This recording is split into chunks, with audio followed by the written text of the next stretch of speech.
What is up, homies? Now, this does seem like kind of an out-of-nowhere thing. And that's because it is. No, I don't have an explanation. I just want to play some fucking Vectorman. Is that allowed in this country?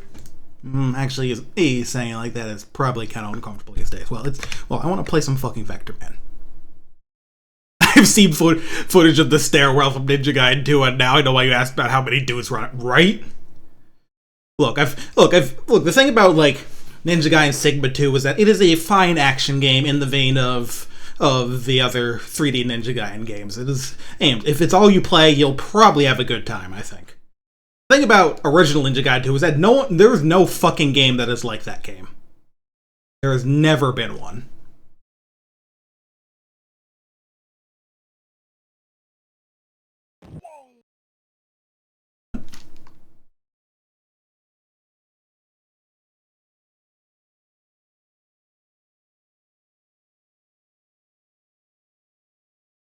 Oh, it's up there, yeah. It is just like Sigma 2 honestly just feels like a slightly less polished iteration on the first game in some ways. Vanilla 2 was just a fucking insane crackhead game. And that's why it's beautiful. Unfortunately, we're not here for Ninja Gaiden today. We're here for Vectorman.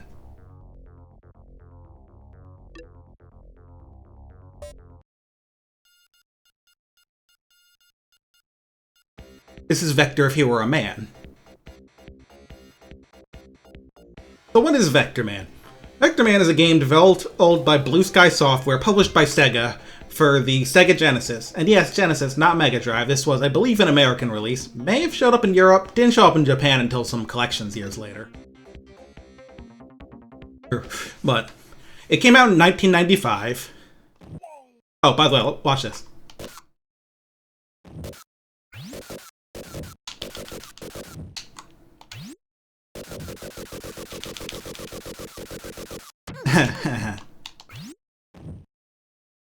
Anyway. Game that came out in 1995, which as you can guess is pretty late for the Genesis. It is around the Saturn's release, I believe.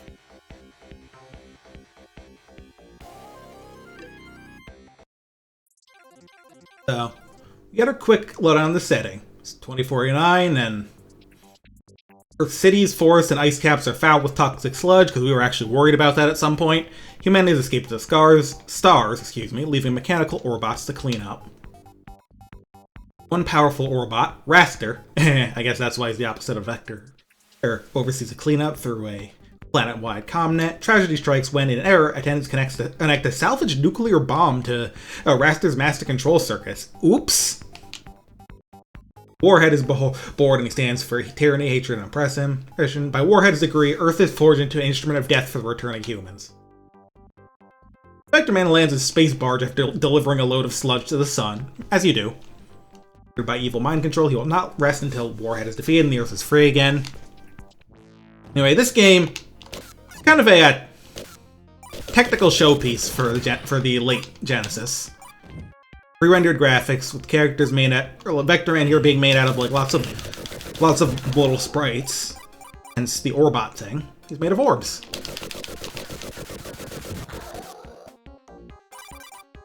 First thing you might notice is made to compete with Donkey Kong Country. Yeah, that fits. Alright, there's the bugs. The bugs are fucking annoying, because they infinitely spawn. But also because they infinitely spawn, you can sometimes farm items out of them, so. But some bugs will infinitely spawn anyway. But, at any rate, there's kind of a bunch of stuff going on in even just the first level. And I'm kind of getting my ass beat, so. We'll quickly get an idea of like what's going on with this game. See, those are health pickups, so you can heal up. See, my health is like the 4 circles at the bottom. I've got 2 right now. That was a power-up that lets it turn to a drill. Again, this game throws a lot of you, like more or less instantly. Wastes no time. This, I believe, what I'm looking for? No, it's not. So there's kind of two main things I'm looking for in this first level, because even though the levels are just the goal is to get to the end, there's a lot of other things going on and optional stuff to find that can be very helpful long term. And one of the things I'm gonna try and find is a permanent health upgrade. A number of levels in the game have these, and yeah, they're helpful because having more health makes you die less. What a concept! I believe it's like kind of down under. That's a checkpoint, by the way. Blowing up monitors is like a key part of the game. There's a bunch of these all over the place. Game even keeps count of how many in a level you destroyed. That was only for points. Only for rewarding extra points at the end of the level, which does get you a few extra lives, but it's not forever, I don't believe. Okay. This, I believe, is what I'm looking for. Oh, no, it's not.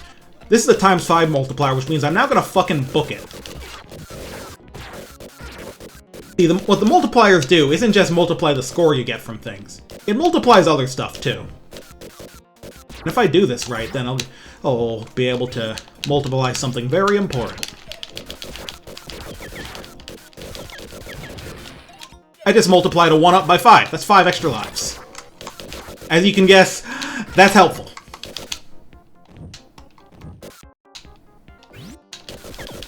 Oops. Something on that, but I forget what it was. I don't think it was that important, but it might help. This is some health. This is the multiplier also multiplies how much health you get from a health pickup, so very good for healing up. What was this again? Alright, this was just like the big screen current. I should have put an episode 2. That's what I was fucking forgetting, because this game does have some screen flashing going on. I should have warned about that. But, only issue with exploring these levels is that there is a time limit, and I'm gonna run afoul of it, probably. If I don't run afoul of these bugs, because there's one more thing I think that's, like, back this way. Also, you see what I mean about, like, the fucking infinitely spawning bugs. I think they're usually in groups of 4? 3? But you also see, like, I went from 1 health to full because I had a ×3 multiplier, or when I got the health pick. So yeah, I'm gonna go up, over, and around, I believe, down one of these pits. Maybe not one of these. Maybe I have to go a little further.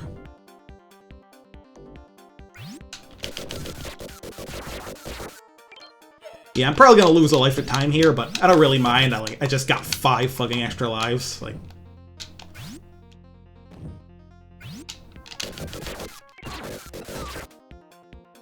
forgot how to navigate stuff. You know how it is. It's a very God Gamer trick to just not know what the fuck you're doing.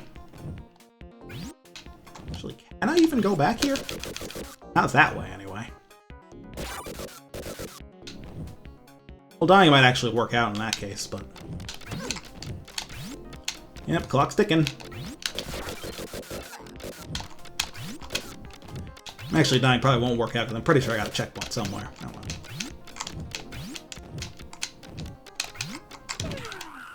Yeah, I'm at least pretty sure the health upgrade in this level is, like, kind of towards the beginning.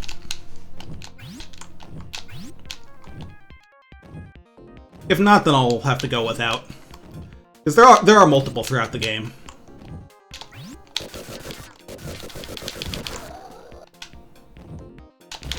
Yeah, the general vibe of this game I like. It's a little kind of gritty and techy.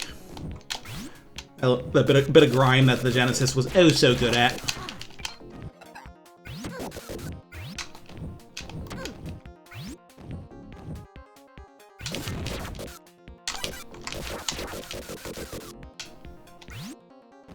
Fun soundtrack of, like, electronic music. Bootleg CD-ROM from Best Buy that had a bunch of old Sega games. Hey, it might not have been bootleg. Sega did release a couple of collections for PC that had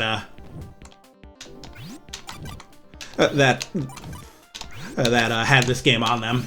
Or one of them, I think, anyway. There was definitely one that had Vectorman 2. Actually, wait, is this what I'm looking for? Or no? Nah. Yeah, I know with those invisible platforms I can get some. That Real Arcade demo was probably official. Yeah, I remember they were messing with stuff like that. I might consider restarting just because this is like the yeah. I'm gonna reset because I think I have to get that health upgrade first.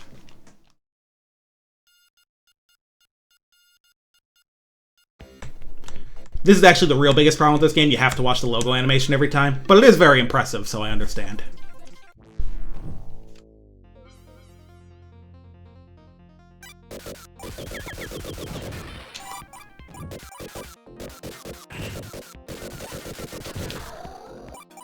Yeah. Basic tip for this game, duck a lot when you're shooting, because a lot of the basic enemies shoot at a height that it'll just, you know... They'll just go over your head. Very useful.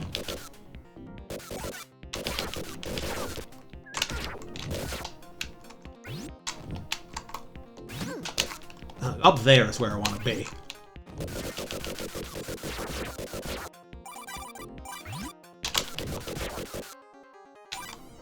Unless I misremember.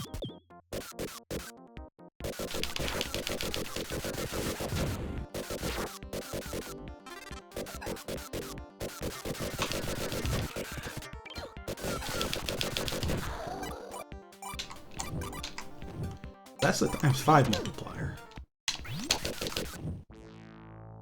Save that until after I do the health upgrade.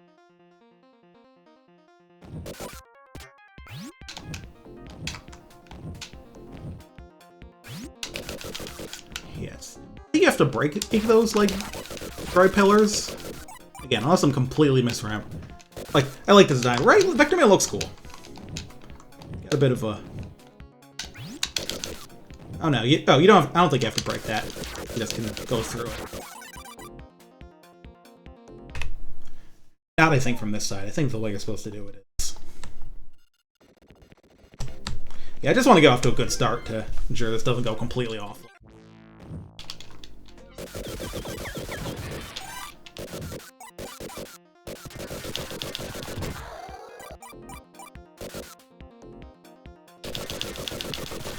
The other thing you can do for points is collect photons. They give you a few points when you get them, and then bonus at the end of the level for how many you've collected.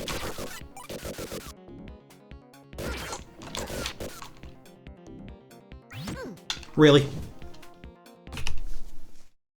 You can definitely just jump down and get in there.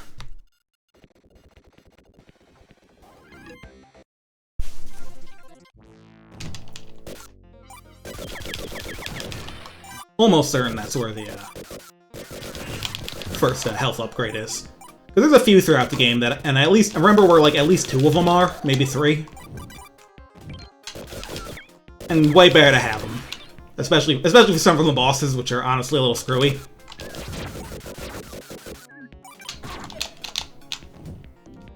That bug can bite my ass.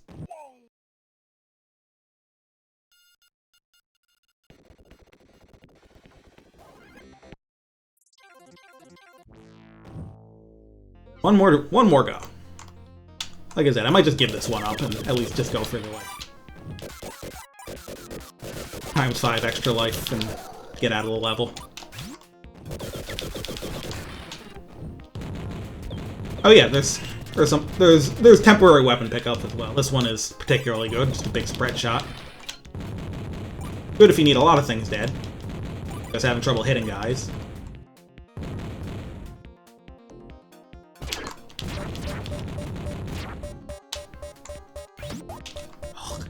The fucking ceiling that time.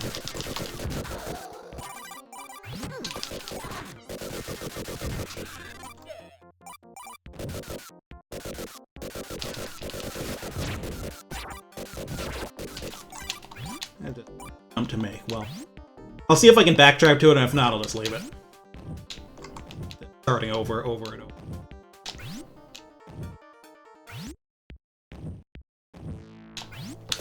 Also, you fall slightly slower if you shoot downward, which is a fun little feature. Yeah, you can definitely use, like, invisible platforms here, but not all these. I'm not sure if all these have invisible platforms under them. Also, Vectorman does this when you're near a ledge. Even goes, whoa. Yeah, that one just doesn't have a platform there for some reason. Now I have to try and remember where things are.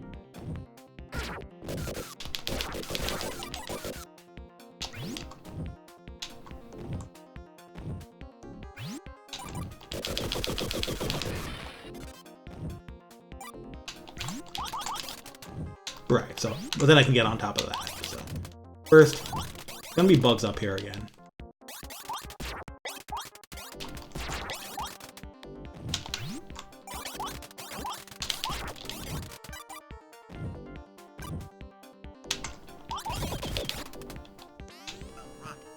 Let me open this path up right now. Should be able to find some health this way, too. This is another power-up, just more or less a double, more powerful shot.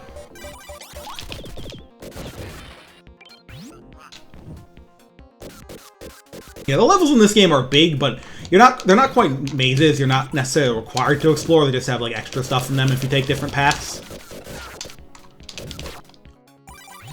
A lightly Sonic-y vibe on that. There's levels with multiple paths because...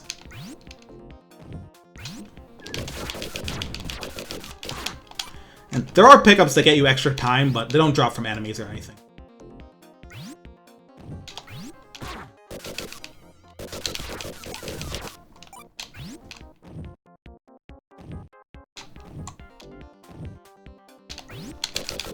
Too early.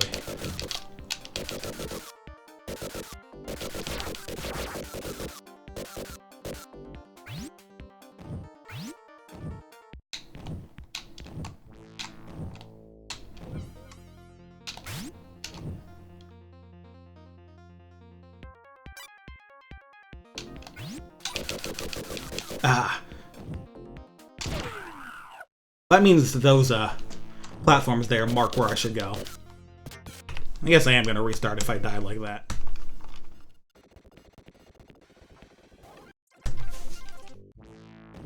In that case, though, I think there should be an easier way to do this.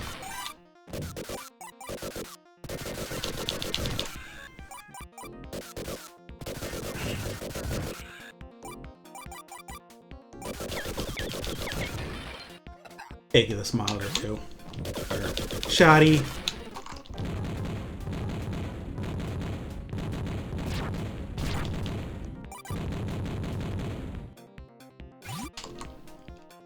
Oh, I thought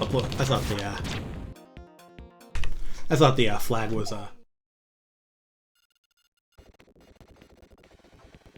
center of the platform, but now it's the edge. All right. Now wait, actually remember how to fucking do this shit.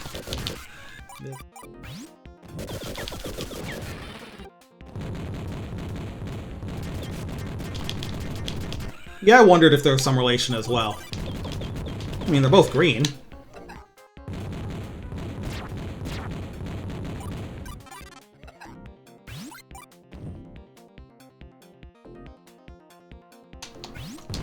Perfect. This is where we want to be, folks. Now, become a bomb. Hold this wall. I can show off this. Actually, I can't do that here. I think not dead. This thing always take like... Oh, there we go. Your double jump has an attack hitbox, by the way. That's very fun. Actually does pretty good damage, too. I believe this is around where it should be. Your double jump just goes crazy high in this game, by the way. Invincibility. Certainly useful, but...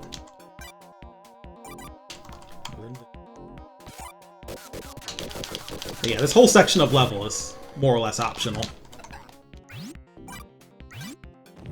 Full of invisible platform.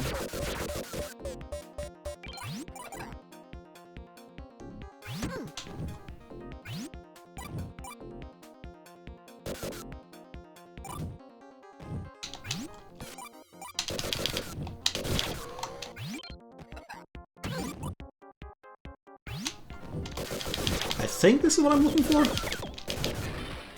Well, here's another one-up, which I just got lucky enough to multiply by 3. That is, I think, a jetpack. Oh, well, this was not what I was looking for, but...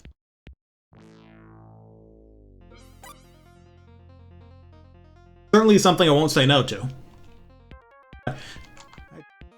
As level as well as I thought. Yet another transformation. This game has a lot of those.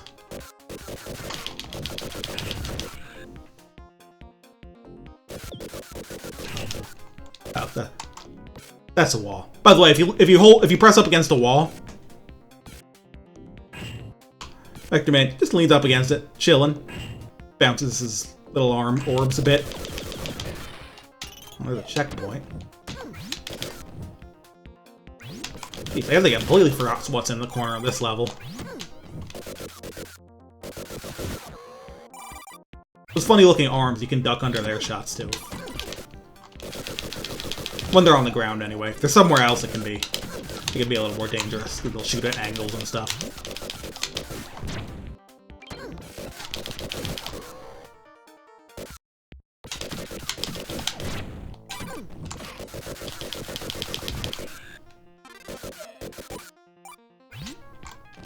But yeah, I forgot there was this whole section of level down here.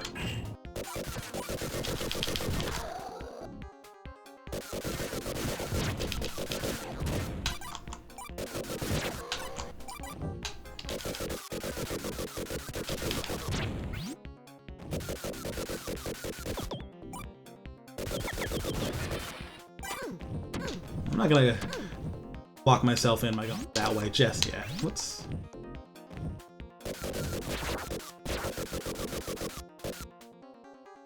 more. Higher platforms.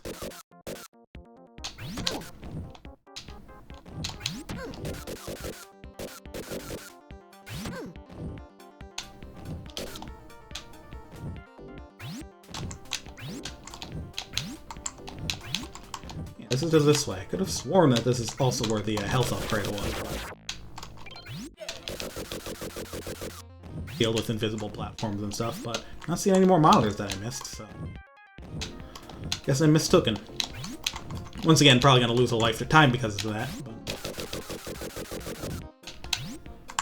still, all the extra lives was certainly something I will not complain about.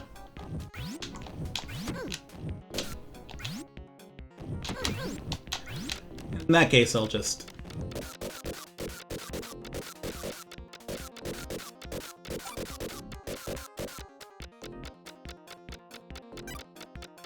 get that additional 5 lives if I can. His death animation's so fucking funny.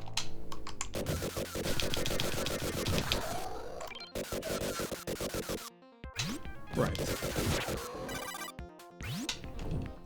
Did get a checkpoint here, so...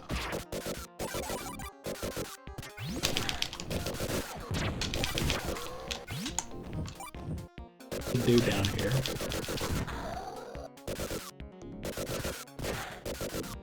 Yeah, let's not get careless here.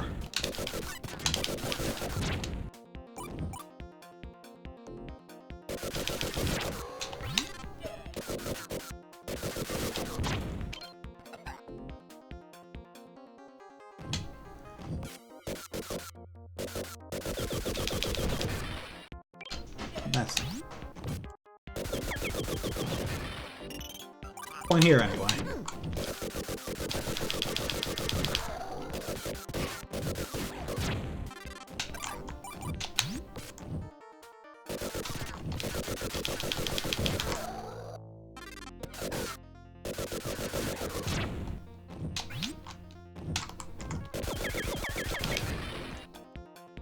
I'm here.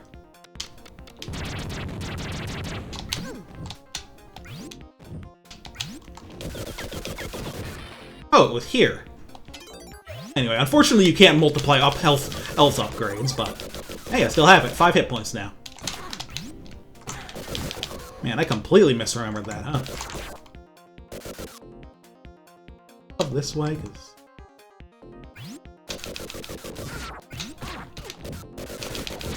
now, I'm not going to backtrack all the way to the times 5. I'm just going to multiply the 1 up by 3 and be fine with that. I still have 10 lives here, so... perfectly reasonable. 10 lives in the first level, so... And the health upgrade. We're off to a good start, even with the death to timeout back there.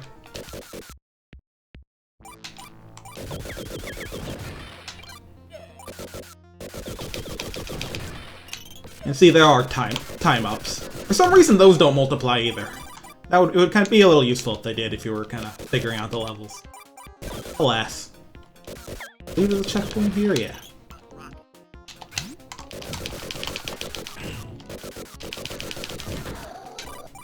The reason there's a checkpoint there will soon become evident. One thing that makes me a little sad is that your, like, jump jets can't destroy the, monitors. They actually fixed that in 2 in, ooh, that game's equivalent for monitors. You can destroy them with your double jump, which feels good. Anyway, hey, this level has a boss. Some of the levels in this game have bosses in them. This one's a pretty simple pattern. When it opens up, you can shoot it. You do that, but you don't want to follow it all the way because you'll get bombs on the head.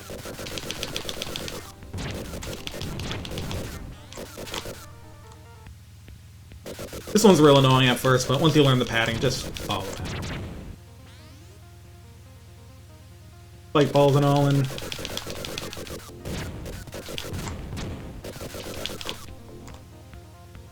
also, one thing about this game that's a little annoying is that you actually don't get your health back between levels. Holding on to health is useful. And see, I got an extra life from points as well. Anyway, this is the first gimmick boss fight. It's really stupid. Watch this. Let's hope it goes well.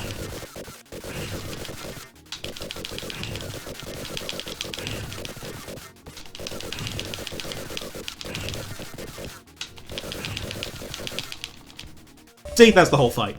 But also, that fight's annoying because those little guys flying around the side, how much they shoot you is basically up to them, and it's more or less not really worth trying to dodge them all that hard.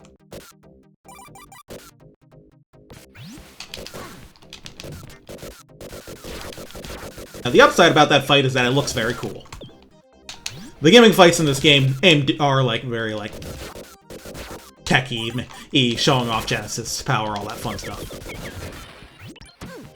As mentioned, this was meant to compete with like Donkey Kong Country and other very high-tech graphic games on the Super Nintendo, so.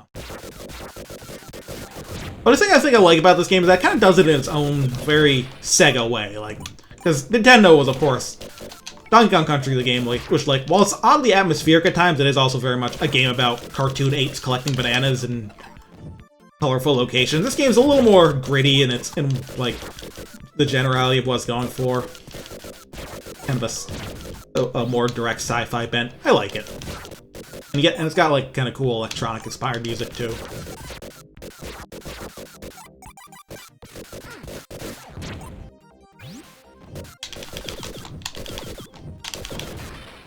Now, ×5, I believe, means I want to haul ass.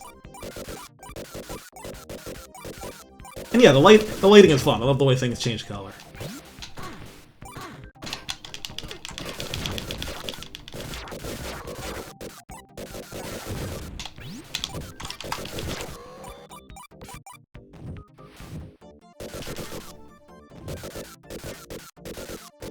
Come on.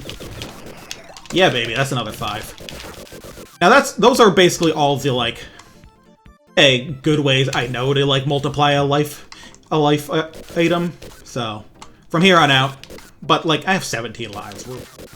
We're fucking cruising. Excuse me. I mean, I have 16 lives. We're fucking cruising. Yeah, they are a little Rayman one. Like, the whole detached limbs thing was definitely a way to, like, add a bit of smoothness to movement without having to actually draw more frames. And there are a lot of characters doing different things with it. Well, not a lot, but there was a handful where they were, like, actually using them for animation, or just, like, detaching them because it's a funny character trait, like our guy Hetty, or good old Plock. Vectorman doesn't really throw his limbs around, of course, but he ain't quite attached, neither.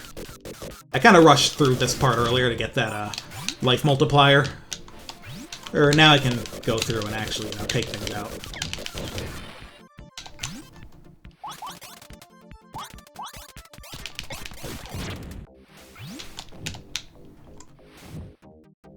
That path is blocked until, like, but there is a way through that'll become clear shortly. I believe it's this? Yeah, okay. Yep, another bomb transformation. I love that, like, dive he does to roll into it. Get that off.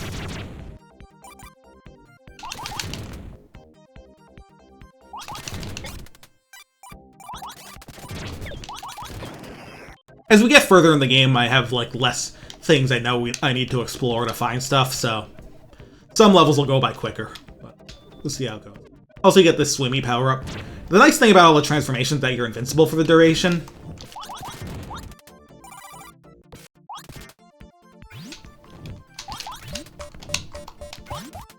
Come on. There we go.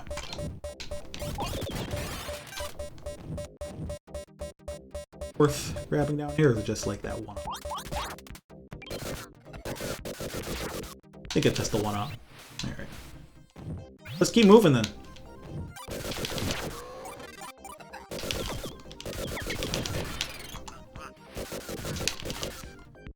Also, like, this is yet another Genesis game with a couple of crunchy voice clips. Can't just like, it's keep on rocking feels good. Bit Guilty Gear in it.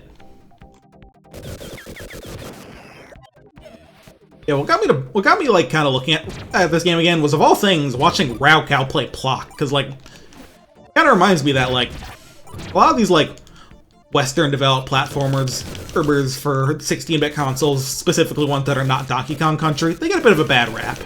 This is sometimes deserved, but not always. Is like I feel like in the case of Genesis in particular, there was sort of a like real evaluation as people realized no, Sega of America really didn't always know what they were doing. But like, I feel like the pendulum swung a bit far, because there's definitely some good stuff coming out of like the US branches of Sega, like this. And, like, honestly, like, I feel like there's kind of a hallmark of, not necessarily this, a number of like Sega of America's Genesis games, in that they were very graphically impressive, very cool conceptually, and like, but they're always like a little shaky in design and control, and just also way too hard. But being hard doesn't make something bad.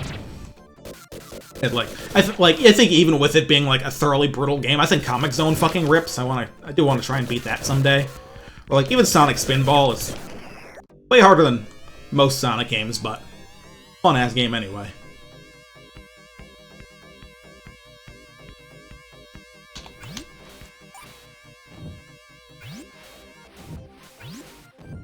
Oh yeah, the ooze is like super neat.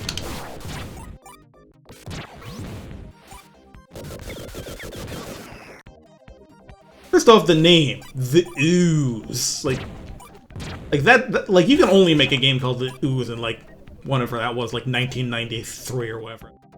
Now, oh, just like cool, unique gameplay concept. That. And yeah, there are times 10 multipliers. If you can find a 1-up while you have one of those going, well then.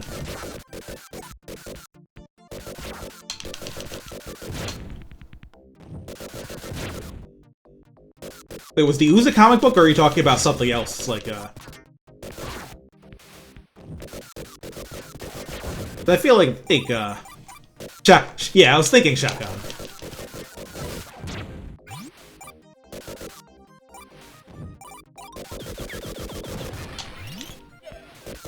One thing about multipliers, though, is that the bigger they are, the shorter they last in this game, so carrying a times 10 anywhere is difficult. Can't find any evidence the Shotgun comic exists.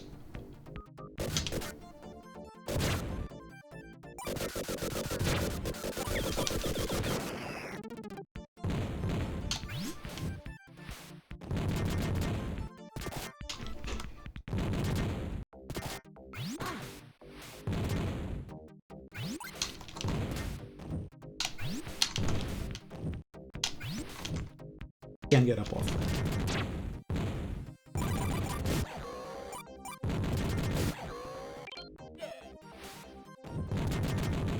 I'm trying to remember the name of this other like pirate-themed platform that I think was on Genesis. May have had something to do with the comic book, and was honestly, that one was just ass, but it was really funny.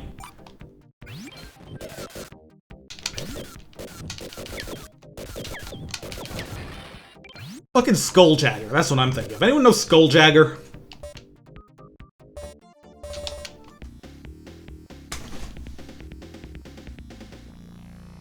That game's fucked up. Absolute zero. I don't think High Seas Havoc is based on a COD. That game is cool. Cool, it's just cool. It's very hard, but like, It's one of the few, like, in the wake of Sonic, like, Genesis platformers that doesn't suck shit. Probably because it didn't really try to be Sonic other than having, like, a cool animal guy as the main character.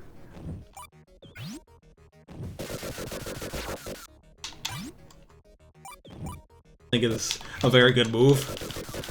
See, like, the problem that, like, a lot of attempts to be Sonic they have is that, like,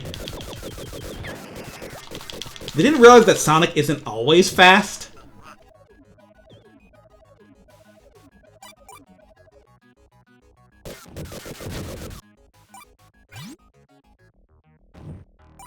Like the thing, one of the things that's like very weird about the way Sonic moves in the old games is that like his acceleration is actually really low if you just like hold right on the ground.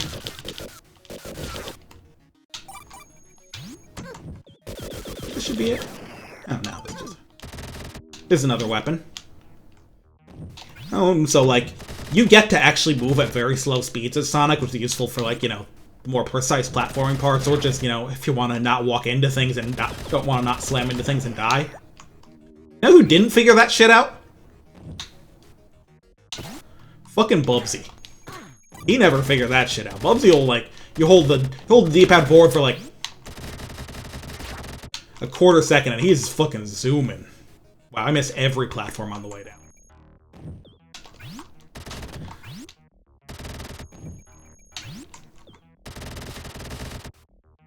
Doesn't help that, like, really there's a lot of things that, like, old Sonic games did that other platformers trying to be completely whiffed on to make it so that you could actually have a game about a guy that is fast. These include, you know, the fact that he can roll into a ball and shred, like, anything in his path. That helps. The thing I mentioned about acceleration. And then also, like, you know, the fact that if you get hurt, you lose rings, and that's, like, not a very big penalty when it comes to you being closer to dying.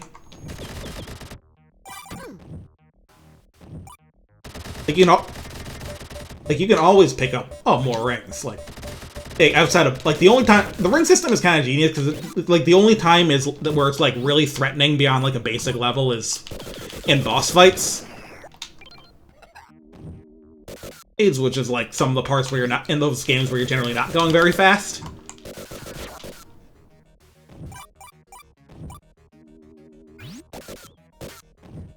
No, like, I know that the, permanent health upgrade in this stage is somewhere to the left, but... Oh, you found scans of the Shotgun comic, that's neat. The Shaka Khan comic. That's not what it's called, but I might call it that because it's funny. The path? Entrance, that little path.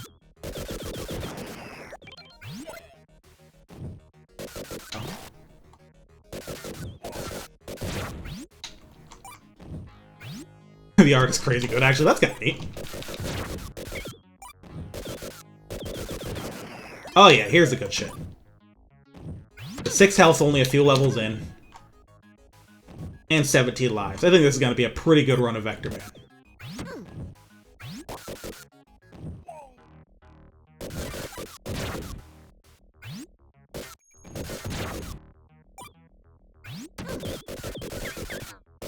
Vectorman. If you pay attention, it is a little victory animation when you beat a level. Like, while he's posing, like, the sphere that forms, like, his main torso flops down and looks like a big fat gut, and he, like, picks it up. Up to, like, pull it back in afterwards. It's pretty funny. He's just like me, for real. Now that I have this, I want to kind of book it to the page, because it helps on the first phase.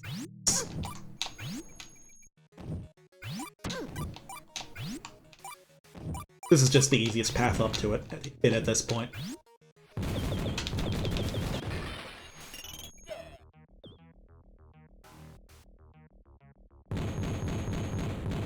Good spot. There you go. So, this is a 2-phase boss. The only name there... This game has like a enemy like Castrol in the credits, and these guys are called Aurora Borealis. That's just what they're called, apparently.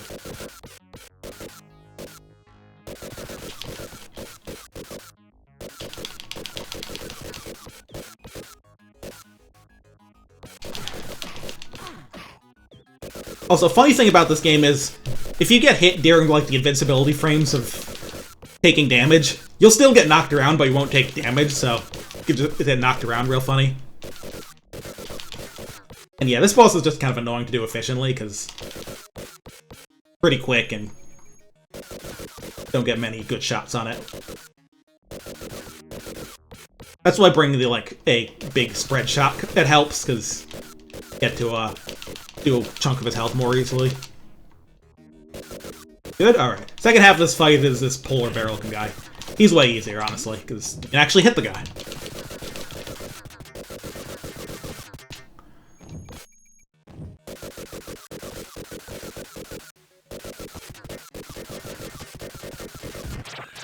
See? Easy.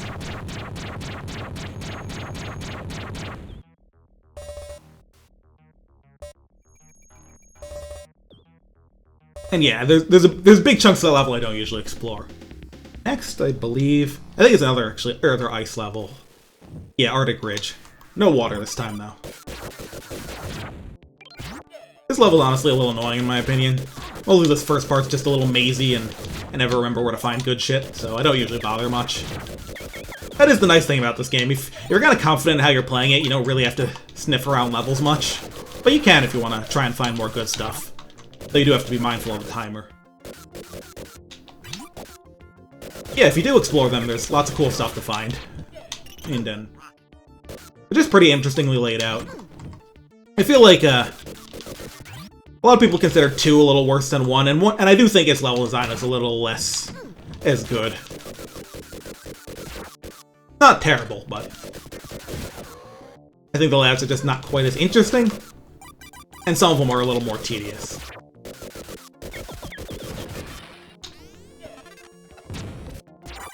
But it's also going from, like, a really solid game to a pretty solid game, so... Yeah. Yeah, I went, like, today, just doing this, I totally forgot, like, the layout of half of the... Found it again, I was like, whoa, I forgot this place is so fucking huge.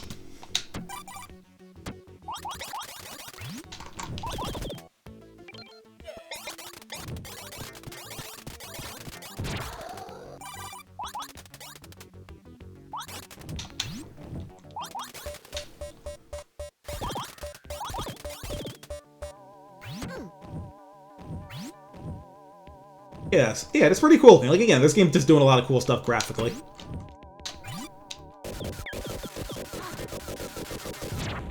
Also, even if you're invincible from the power-up, you'll still get, like, knocked around by enemy attacks, which is, again, just kind of funny.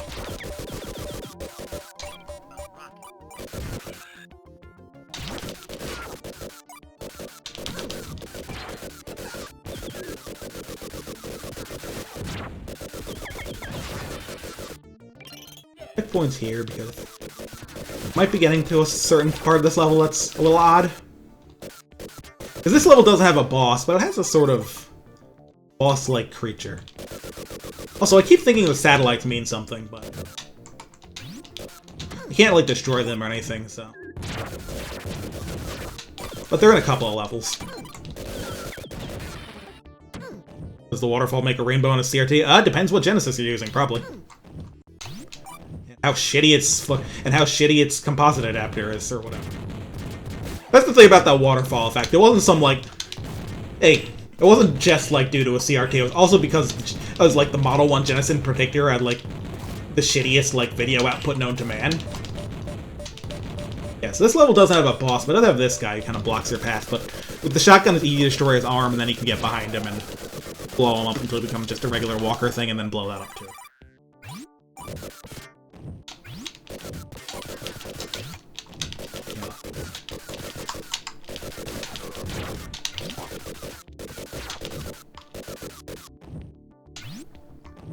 Yeah, that's basically it. He's just... Yeah, Vectorman just happened to be the guy who was off on a dump... He was off on a dump run when everyone else got brainwashed... Got big brainwashed to try and kill everyone, so just like... Fuck it. That's up to me. He is just some guy.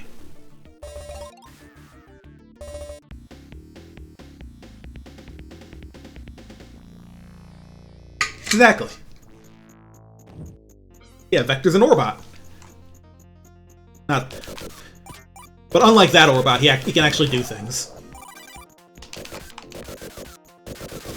Which is a pretty big departure from Eggman's gay little robot that pisses himself off. This is an interesting little level. All these, lots of, conveyor belts and...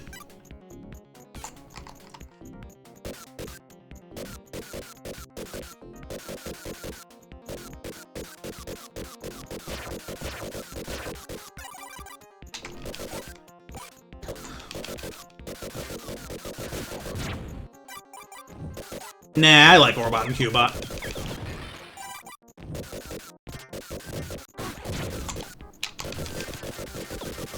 And yeah, if you want to get technical, the Unleashed guy is like a prototype of sorts that's like not quite the same thing, but...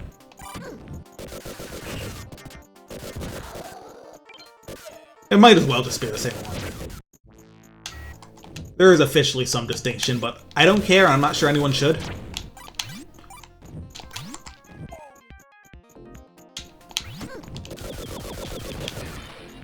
Just a singular one-up. No multiplier here, but still helpful to get. I know this level has a health upgrade in it as well. I've gotten there once, but I kind of forgot how I got to it.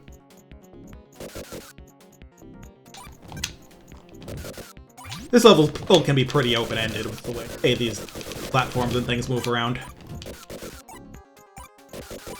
His name is actually pronounced Sasso. I never caught that, actually.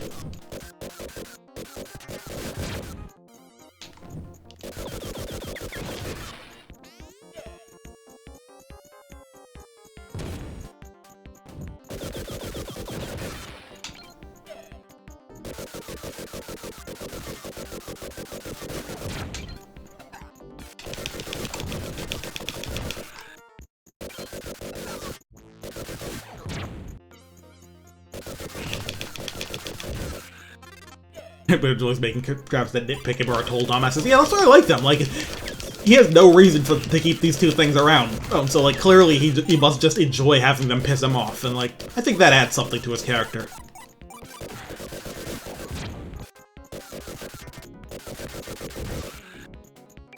I won't forgive them for making you hunt like a bunch of completely unlabeled machine parts in Sonic as Shadow Generation, though. That was a dick move.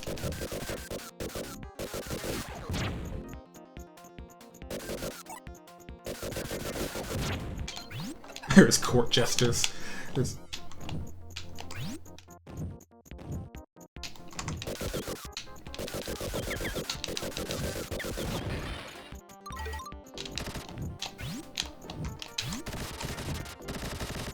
Yeah, they of course are a bit Scratch and Grounder. People love those guys, and I understand why. I do feel like the big distinction is that Scratch and Grounder were meant to actually do things. And as far as I can tell, other than like a little bit in Sonic Colors where they were trying to catch wisps, I think Orbot and Cubot aren't. They're just there to just hang around and be stupid. It's a bit of a different purpose from like the actual bumbling lackey that serves a purpose.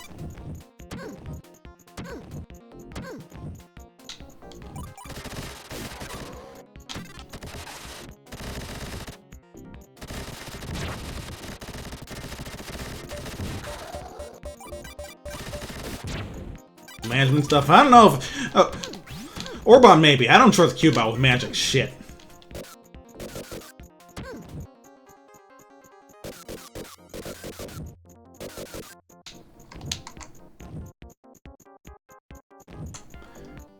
I think I'm a bit lost in this level. Yeah, you gotta go down and around here for actual progress.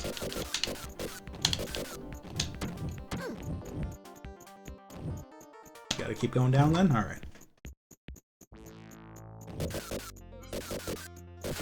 This might be another level where I got a timeout.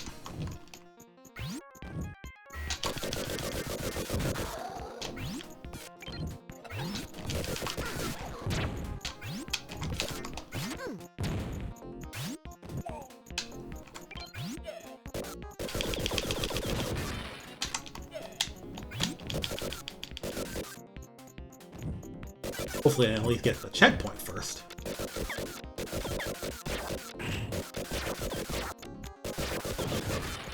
Well, if not, I won't at least have to scour things nearly as much.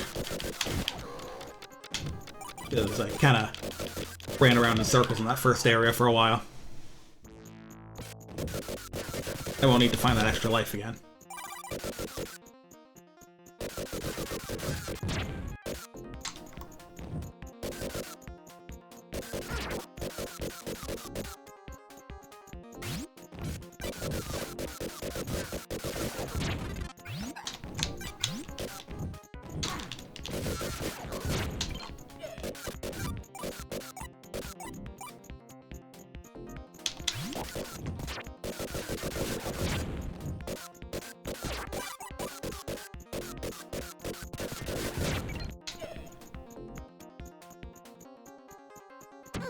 One thing that's nice is that a lot of stuff stays done if you do die and respawn, and one of them is like things you destroyed as transformations, which is good because monitors also don't come back, so you can't get that transformation again.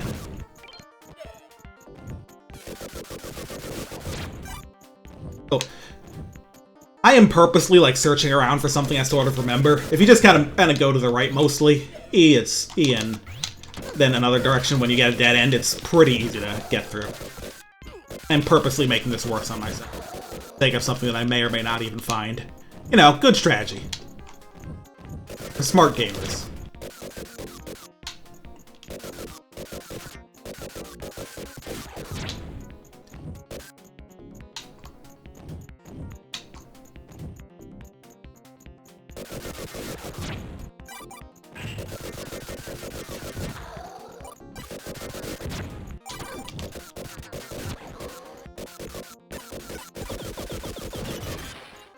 I think that was a checkpoint that would have helped a lot. Oh well.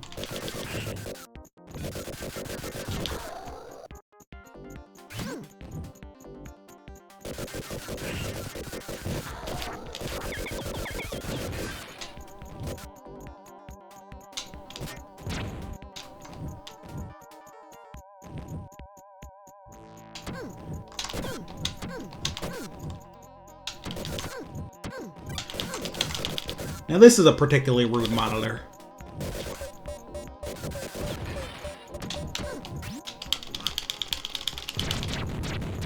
Because when you're rolling as the bomb, you actually can't move fast enough to go against that conveyor belt. So if you don't get far enough to the right, then you just can't blow up that wall and go through this path.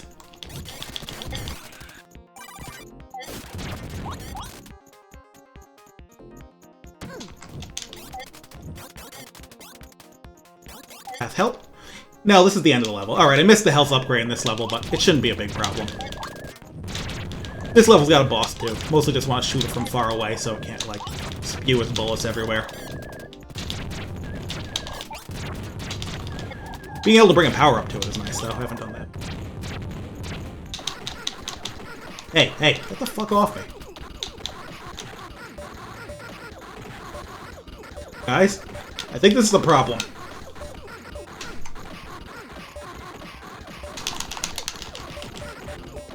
I actually got a few shots off, so maybe I can like actually kill the boss from this. There we go.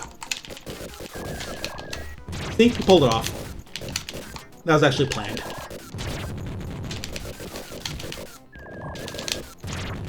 How did that even happen? Well, if you take if you get hit while you're invincible in this game, you're not actually fully invincible. You won't lose health, but you'll get knocked around. Anyway, here comes a boss that actually sucks. Another fancy tech gimmick one. Just shoot the fists, but you gotta try not to fall off. And also, you move in like spaces like Frogger for some reason.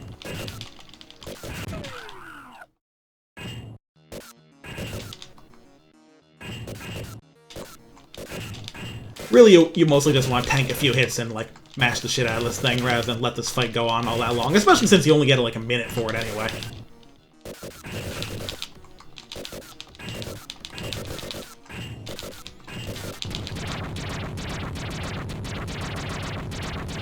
Yeah, it's a little shame that, like, just tank hits on it, especially since, you know, if I hadn't gotten those health upgrades, that would have been a death.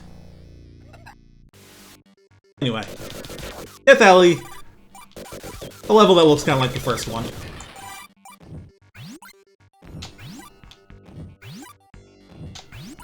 I'm not sure how many more, like, secret health I'm gonna find, because last time I beat the game, I ended up with, like, 8 health at the end.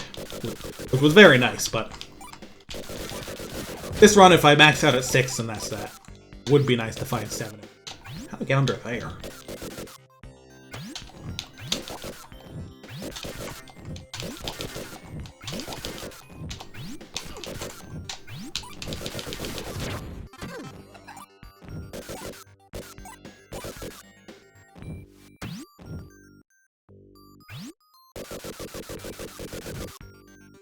There we go. Oh god. Hate those fucking jumping fire hydrant things.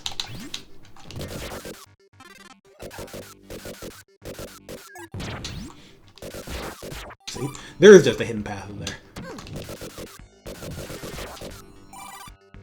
It's got a bit of the grit of 2 and 3.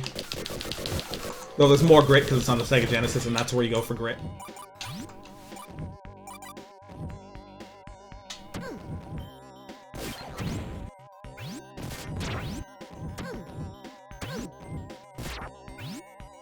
Actually jump through that anywhere? No.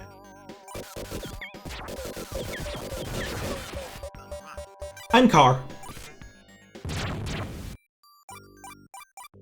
That's another power up. You can become Car. It's another one that breaks those special walls, so...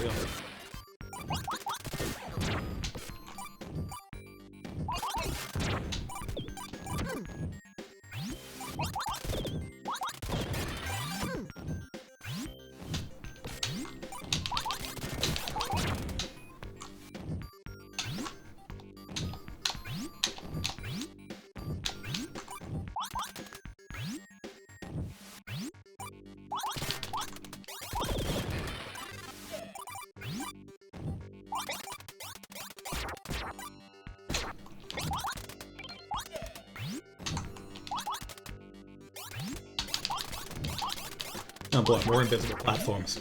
Yeah, these have, like, no actual indication for them, so I'm not gonna bother sniffing around for them.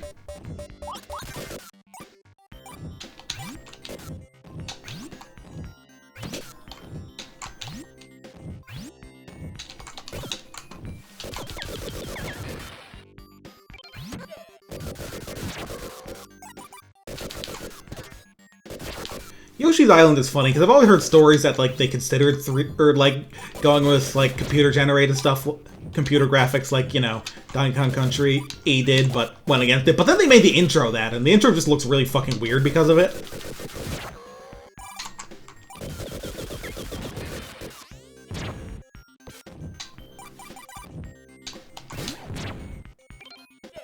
And then they also went with that aesthetic for Yoshi's Story. So clearly they still had it on their mind. Then also for Yoshi's New Island on 3DS for some reason, but we don't have to talk about that one. Funny thing about the game is, I hear it's, like, fine. Like, not great, but fine.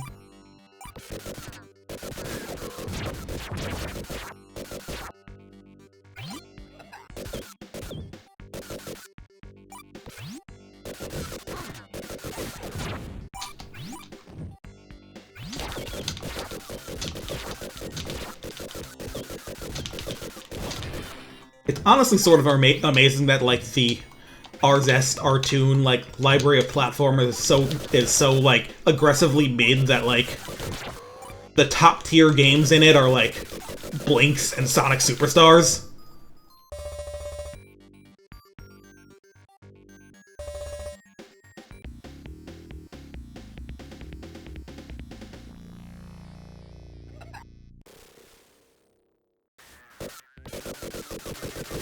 Look, I didn't say Blinks was good, just it was better than some of their other shit. I guess, like, Yoshi's Island DS is, like, fine. I will say the funny thing about Yoshi's Island DS is that it has, like... hey, just some stupid hard, like, post-game stuff. Kind of like Sonic Superstars does. It's really funny. Like, this is just the thing they do. They just make these evil fucking optional levels.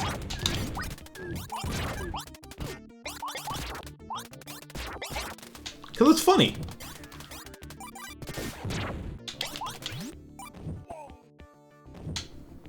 Personally, I think children should suffer.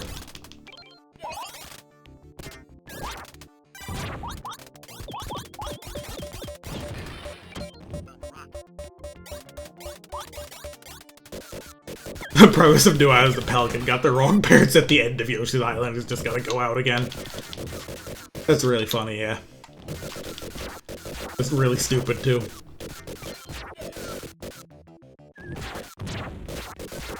The boss at the end of this level is really funny, by the way.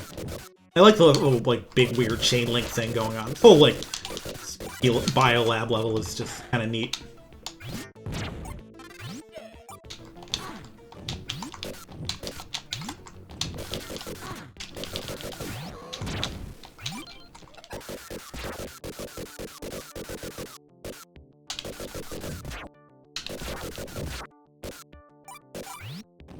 The ending reveals the mysterious block dude who was helping you with adult Mario through time travel. Good lord, man.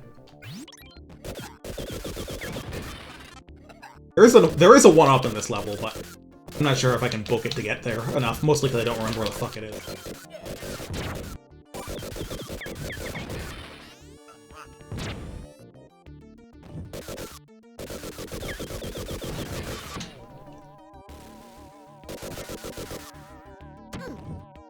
Yeah, it's not down there. I think it's up there, actually, but...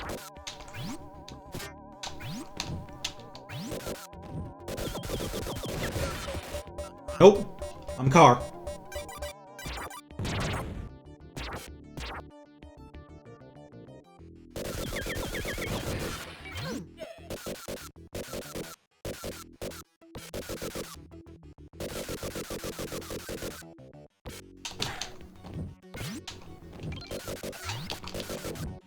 Luckily, this game's pretty generous with health drops, until it's not. Because sometimes you just go on a dry streak when you need more health. Or a dry spell, rather. And then you just get sad.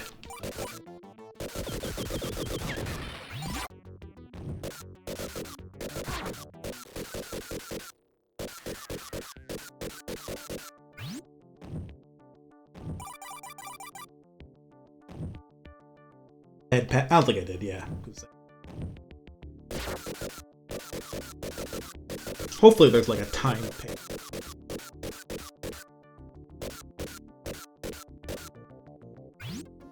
And unfortunately I can't beat this level boss in 30 seconds.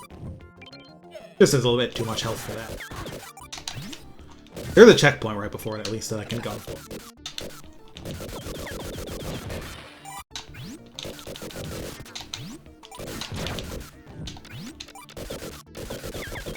Oh, there's the one-up, so if I knew that I would... Ah, yeah, here's the boss. Yeah, I don't think there's another checkpoint in this level. Oh, good thing I got that one up, huh? There's a little sneak preview of the boss.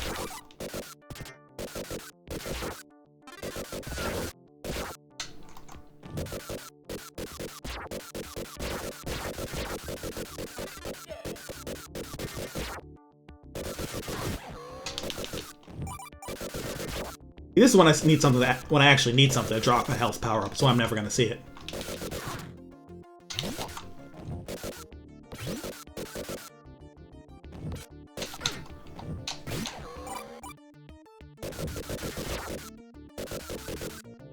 The game has a desire sensor. I'm surprised they had that tech back then. I can get up to 4 at least, and now to fight this boss, so it's not difficult, I think. Welcome to the guys. This is called Acrobat. They have a couple different transformations.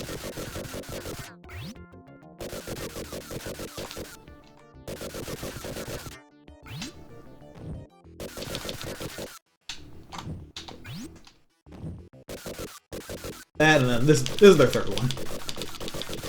Oh, running man.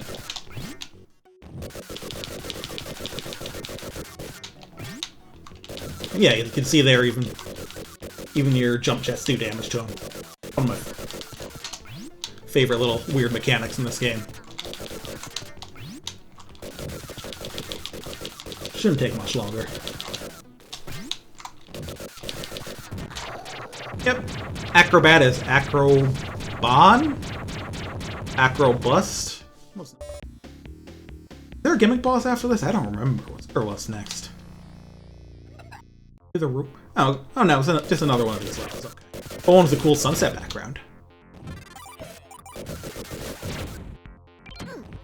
Weird, this game doesn't reuse a ton of tile sets, but it gets some mileage out of this one. All the different backgrounds help.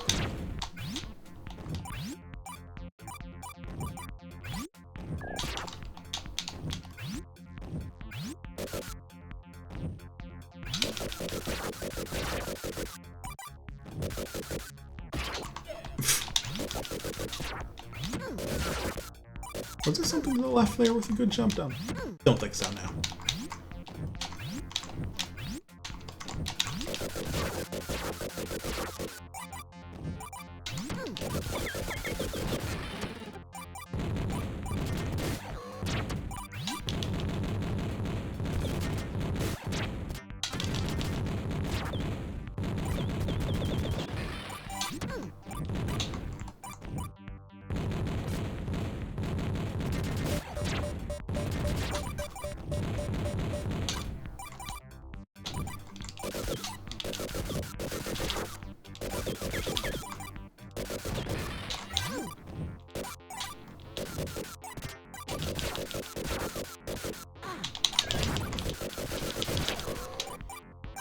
This is what I'm talking about with dry spells with health pickups. Sometimes you get a bunch, sometimes the game just does not want to help you. Well, that's randomness for you. Humans are not good with odds.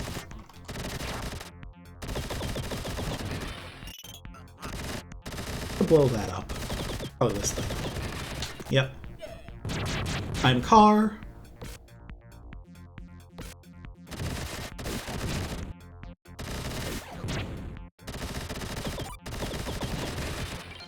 Okay, that's at least a big health pickup, so... Vectorman died down. Straight. Right? This game looks so good. Okay. Very high-tech for what was an aging console at the time. None of those add-ons Sega was trying to push.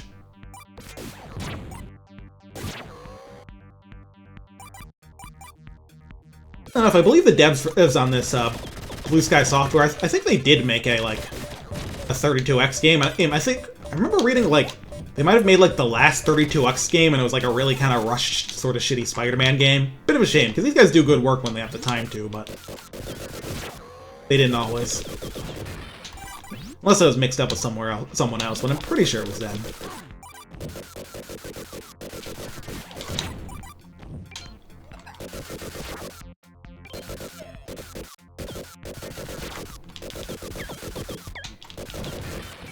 Web of Fire, that was called? Almost at the end of the level, so this time limit shouldn't be a problem.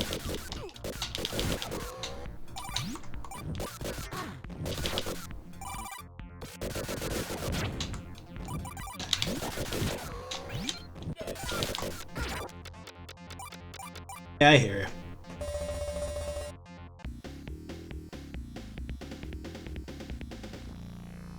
What was after this? Okay, this is the next gimmick level. This weird fucking dance floor where you got hardly any time or room to move. You're just shooting the little gaps in this thing's walls. Hope you don't die to the electric. See, the thing about it is, it wouldn't be too hard to dodge its attacks properly if one, you didn't fucking fly all over the place constantly, and two, if you didn't have 40 seconds to fight this thing for some fucking reason.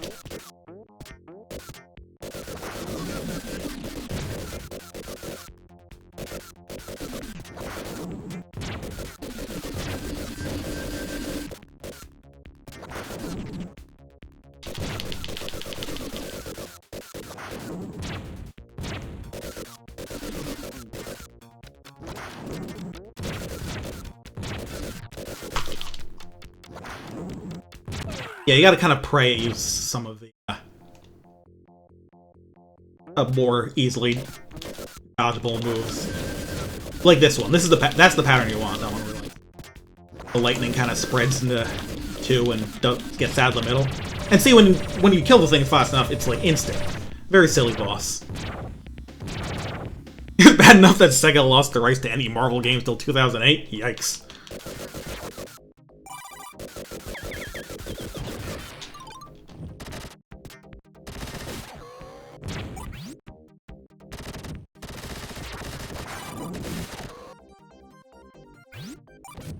like I said, game gets some use out of this particular set of graphics. Time at night. I like this. I like the lightning though.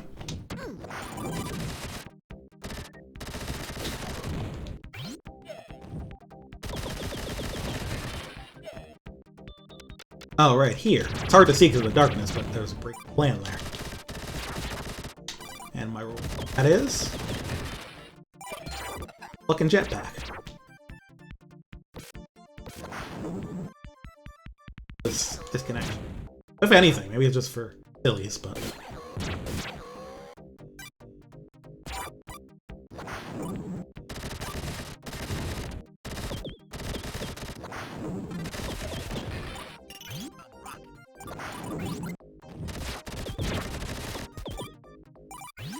I think there was a monitor I could have gotten to. Who knows what was in it? What did they end up making? What did Sega end up making for Marvel in 2008? Anyway.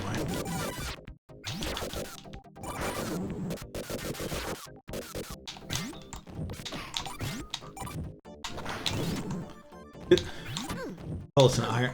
Yeah, man, that feels like it was one of like the last big like licensed movie tie-in like single games like that. Really weird to think about.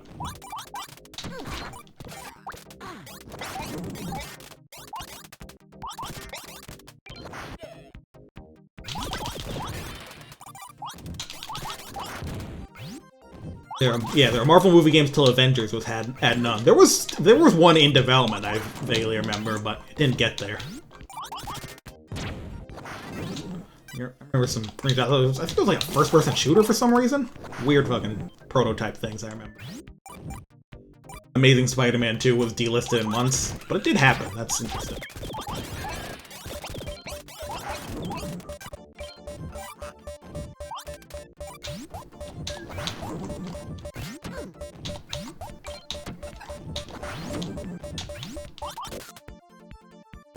Another level done.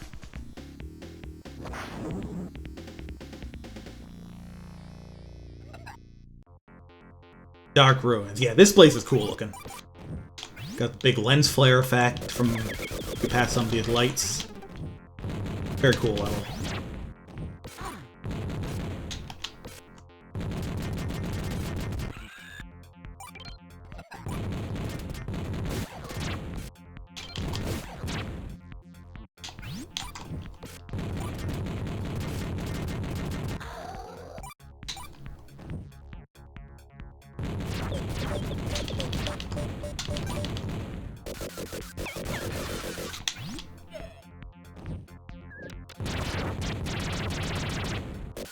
All these levels could be Sonic Zones. Yeah, probably.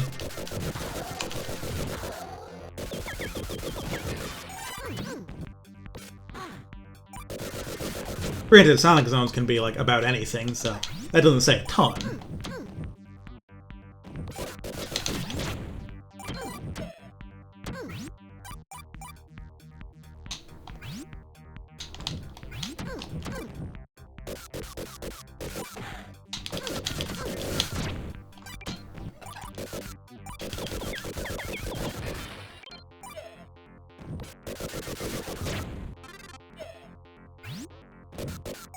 Extra, yeah, I see it. Like the way this has like the ruins, but also like the street lights and construction bits to it. Yeah, that makes sense.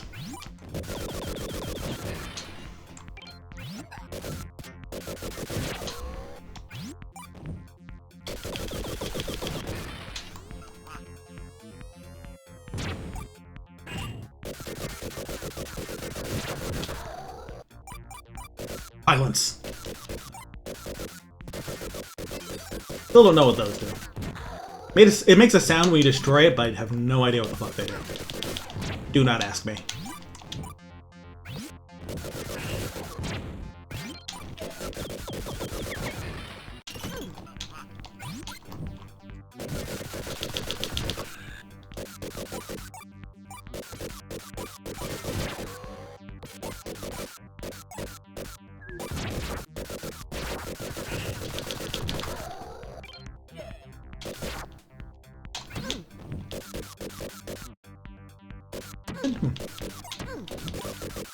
ton down here, I feel like.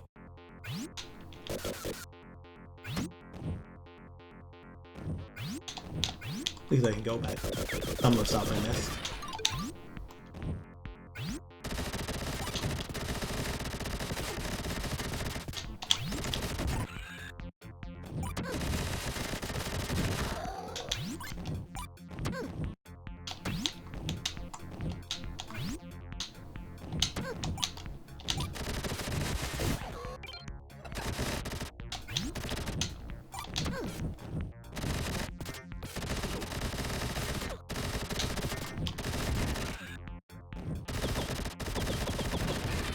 Oh, just a checkpoint. Oh, cool. I can climb up here, though. I'm getting a little too careless, I think. I do still have lives to spare, so...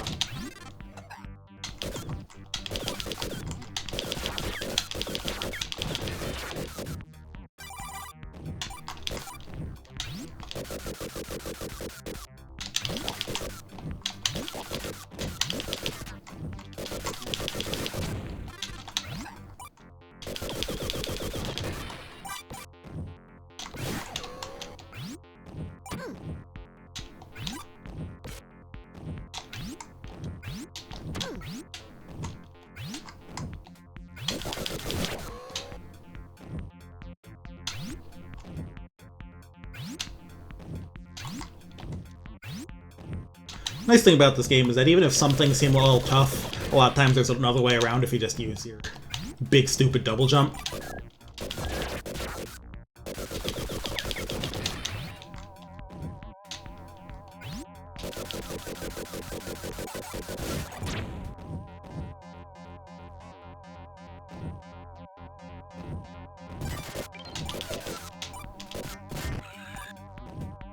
There's a lot of stuff down there.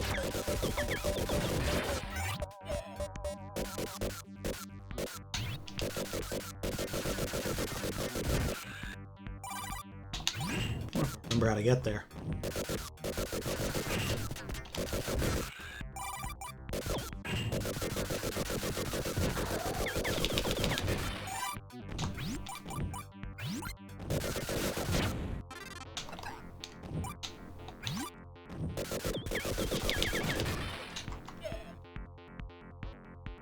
Totally forgot about this fucking helicopter thing.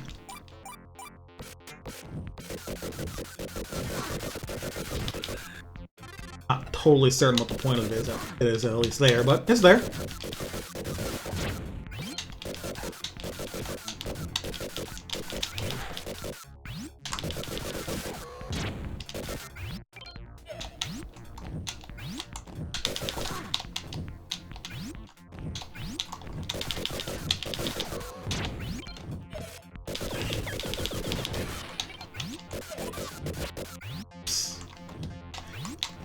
Vectorman could use some better grip on his old souls sometimes.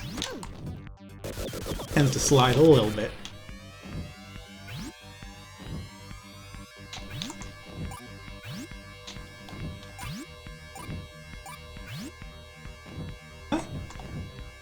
Feels like I can. Yeah, okay. I'll play to actually get in there. I wonder if I missed the opportunity.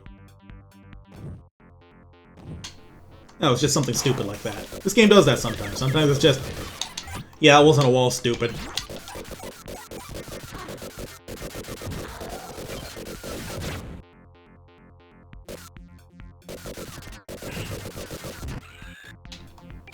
At least with this one, it's like, okay, you see all this shit under there, so you know there's something. That's, I think, at least a reasonable...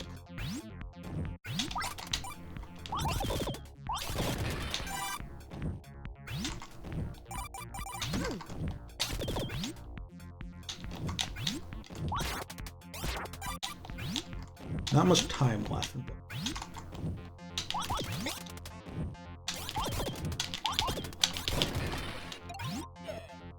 Nice tasty one up to go.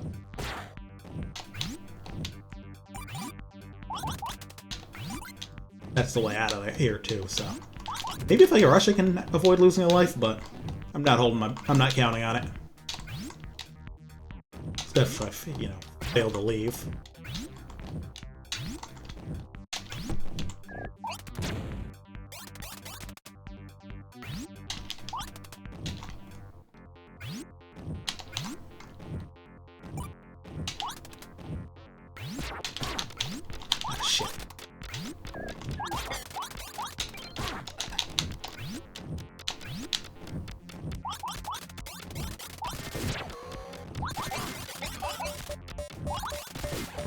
That stupid little hallway is mean.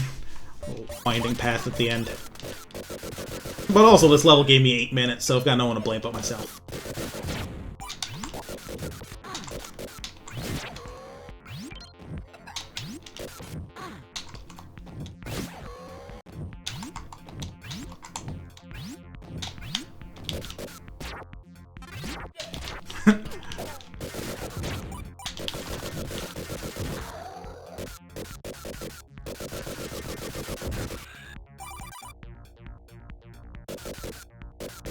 The thing about this game is, at first it honestly seemed way harder than it was, like, because there's a lot of stuff that's gonna trip you up the first time, especially like just going through the levels. You want to like not necessarily go super fast, duck a lot to avoid projectiles. You gotta just kind of figure that out. And like some of the bosses too will just like they'll be like, how the fuck do I deal with this and die? So but it's one of those games that I think it's like easier to execute than it seems at first. Because there's a lot of ways to, make it easier, get lots of lives and health upgrades. The actual platforming is never too hard because it's the big fucking jumps.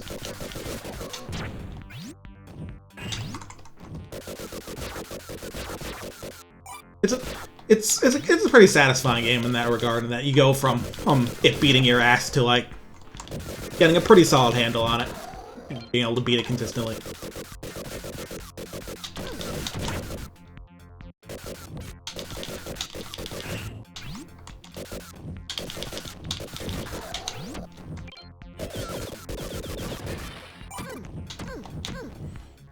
I think a lot of like retro games like are more learnable than that people expect, especially like these sort of action games, platformers, and things that like don't have continues or save features.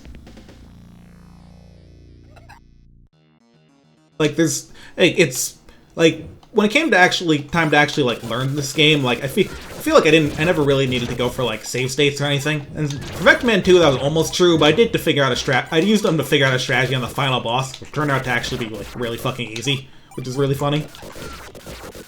But I do plan on playing that game tonight, though. This game is not long enough for Ultra. We're actually very close to the end. This is like, I want to say it's like the second to last normal level or third to last. I know there's this, and there's like the TV station level, but I feel like there's one in between.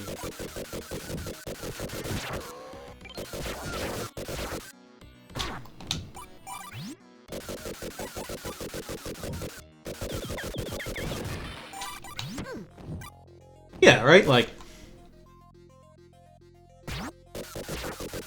they say unfair, and also their unfair definition of unfair means like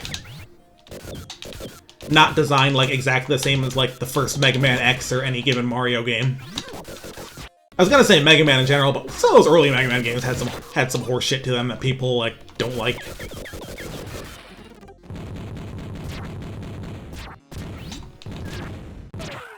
Oh wow.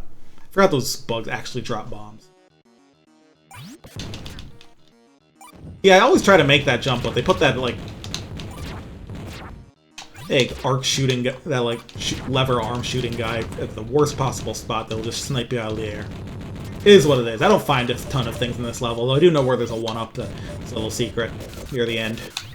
Unfortunately, that particular 1-up is too far from any multipliers for me to get more than one life out of it. Also, I always forget to stay to the right there.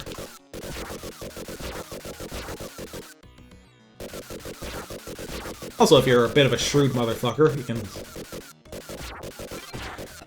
farm some items from these bugs.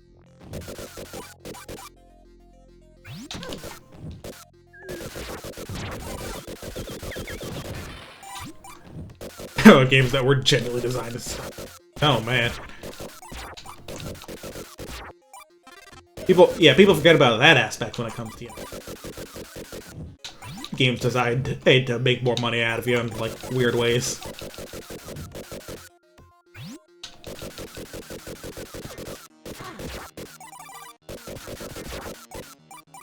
But yeah, Mega Man 2 in particular is just kind of a fucker. Go up there. Not gonna risk it.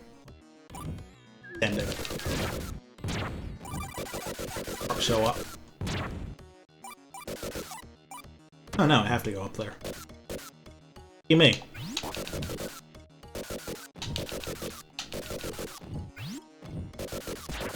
I believe this is a checkpoint? Yeah, so even if I die on this climb, I'm not really suffering much, but also bugs I can continue.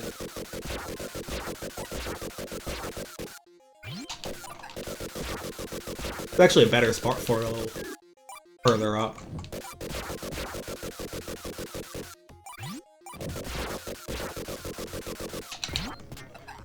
Right past.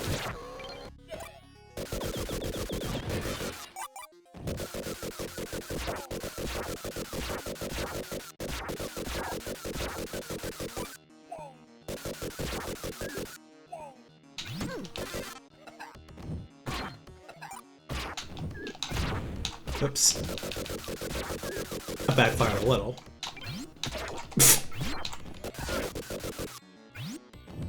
Anyway, this is the secret one up I know. So this path up is so long that there's no way that ×2 is gonna last 2 lives out of it, but you can still get 1.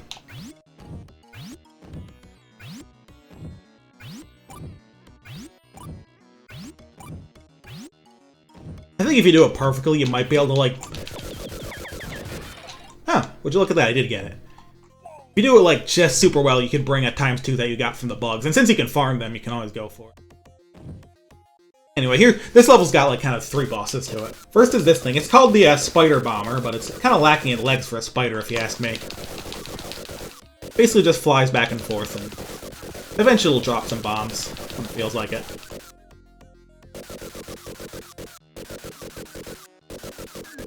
Yeah, here we go.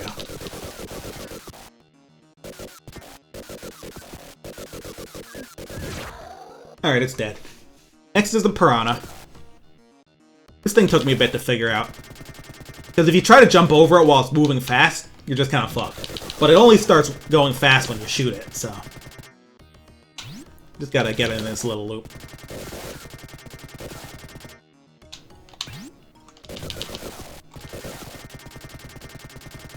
It is very funny, though. Yeah, see, that's what happens if you fuck it up. You can barely dodge it if you get, like, to full speed. But I did not.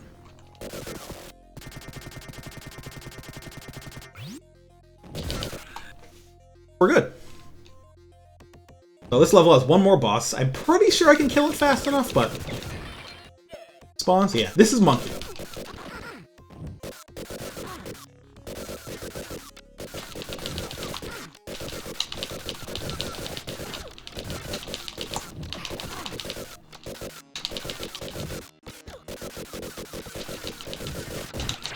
See? Easy. Well, not easy. I actually very nearly died and ran out of time, but...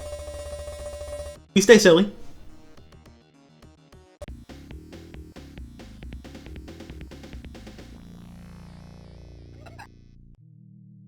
Hey, Worldling Center. This is the last normal level. So, let me just take a sip here. Finish this off. Even though I missed out on some of the health upgrades I got last run, but should be able to handle the final boss. It's not super hard.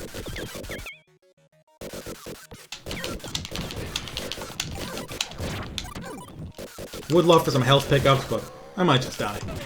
Yeah, I might just die.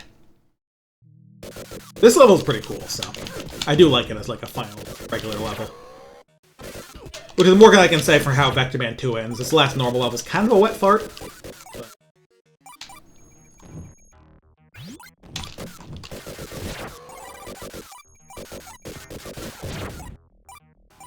We'll burn that bridge when we get to it. The warhead there on those screens. Looking, you know, probably kind of pissed off about something, I don't know. The dude was a bomb for a head. He's probably not in a good mood most of the time.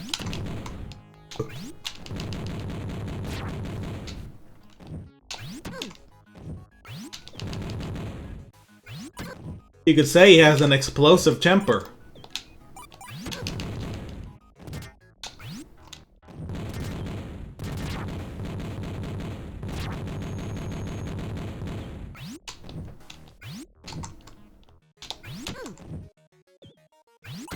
There we go.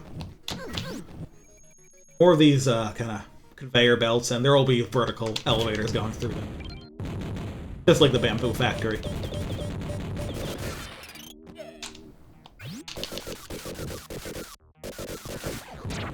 And like that level, this one can get a little mazy, but again, as long as you largely keep going right, it's not a big problem.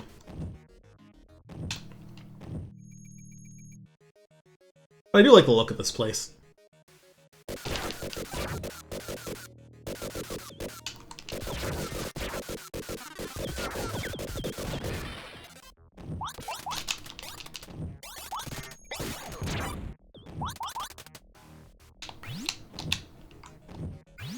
Getting up here? There's a path anyway. You can just kind of go places in this game, and it tends to work out.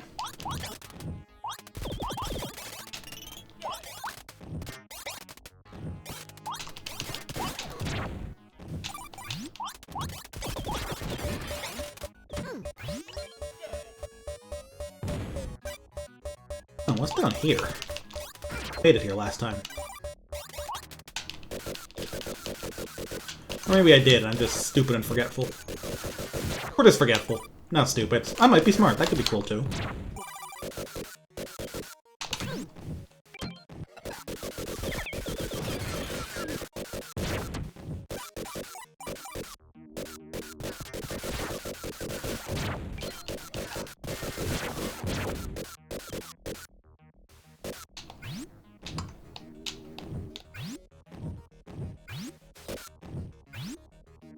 From here, or yeah, you can. I mean, I must have, because otherwise I'd be screwed.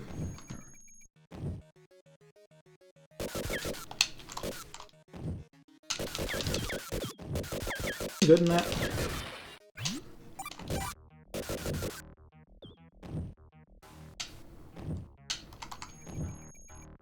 Stay on the platform to go through the conveyor belts in these levels.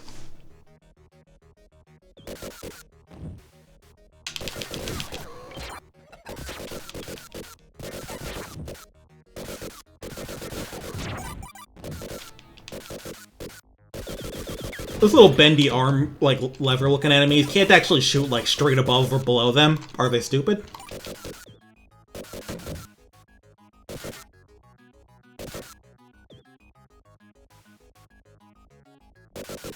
There we go.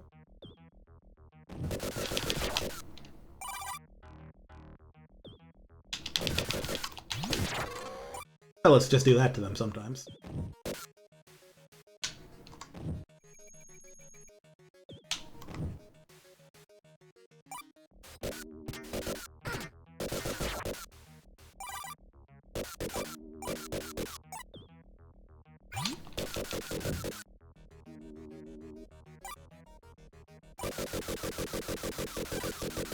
I'll just ride all the way down, because they can go back up if I would.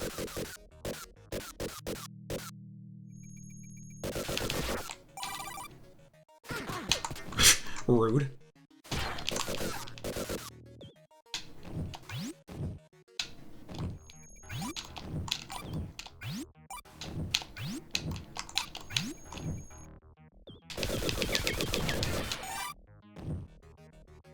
I think we might be nearing the end. Yep. Alright. That's the whole level, and I believe that's the last normal level, unless I'm just forgetting, like, hitting, but I'm pretty sure that up next is the final boss. We have Mega Man at home asking, I think it finds its own way. At least in terms of how the levels are designed. Yep, this is the final boss, Twisted Shout. Finally face off against Warhead. First we gotta dodge some random objects.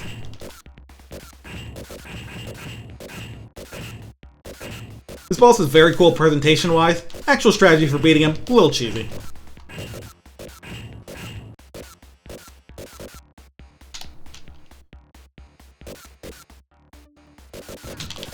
Anyway, this whole thing, you want to ride these, like, you want to avoid his fists and ride these rooftops. And he will start shooting, so, like, you're not completely safe over here, but, like, it's not the most interesting fight, necessarily.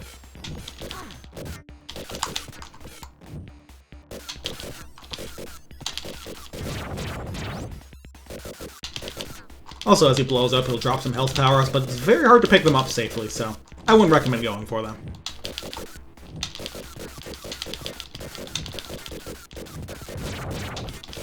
Almost there, but...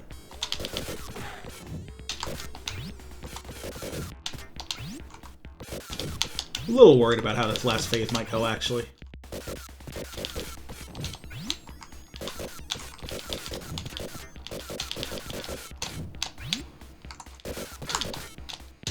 Ah. Should still be able to do it. Next time. Like I said, last time I got here I had 8 health, so it was pretty easy.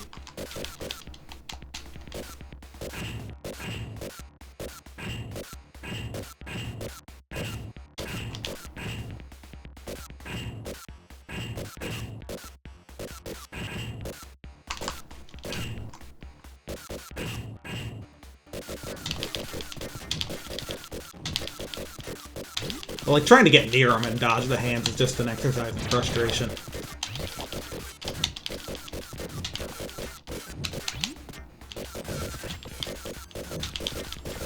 Look, he is just waving those things all over the place, you know? He does also move more, I think, as you get further into the fight, though, so... Also, like, isn't shooting at this guy's head actually a really bad idea? Isn't it technically a nuclear bomb? I don't know. Vectorman is basically just a truck driver. He's not here to think.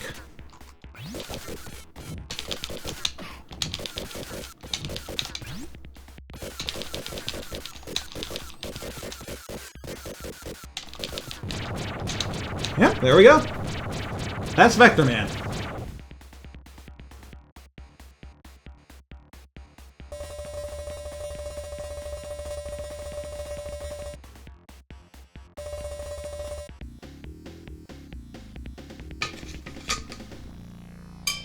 He sure has.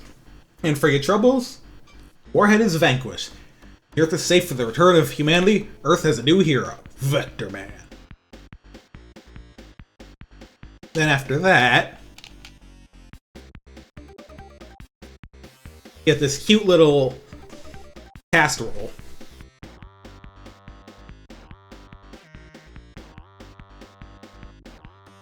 With names of the enemies. I like how Doorman and Legs make a lot of sense. Then there's this Marge. I don't know why that one's called Marge. Sludge Pilot, Turret, Jaws. Also, I like that they just explode. It reminds me of the Doom 2 enemy role. Beetle, Howitzer, Margie. Guess that's related to Marge.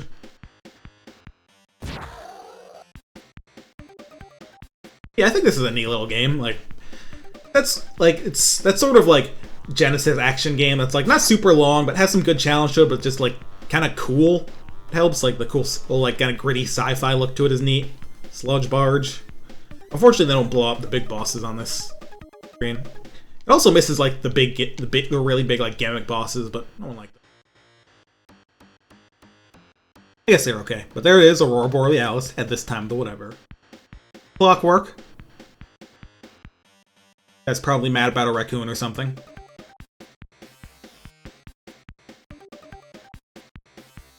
Yeah, the boys! Acrobat's great. Spider Bomber, like I said, few legs short of a spider. We don't judge.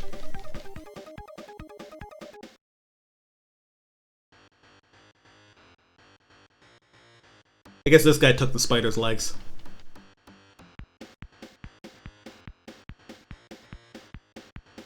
Monkey.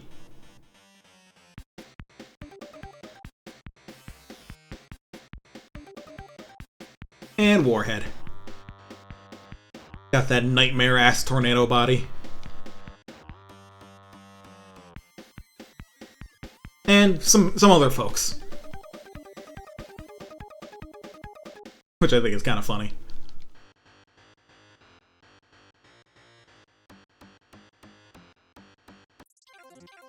And then the game rolls credits. Well, fun thing you can do with the credits. The buttons play some of the voice clips from the game.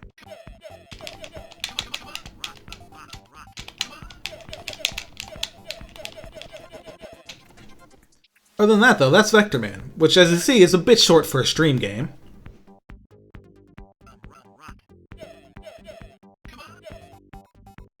But and then of course gives you your score, because I'm sure you played Vectorman for score, right?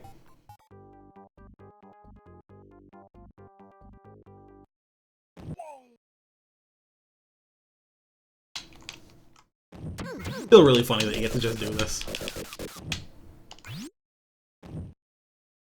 Jokes about that aside. Yeah, they made another one of these.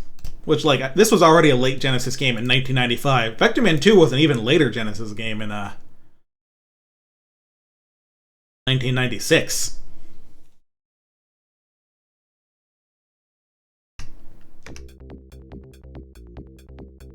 Kind of strange that they made one.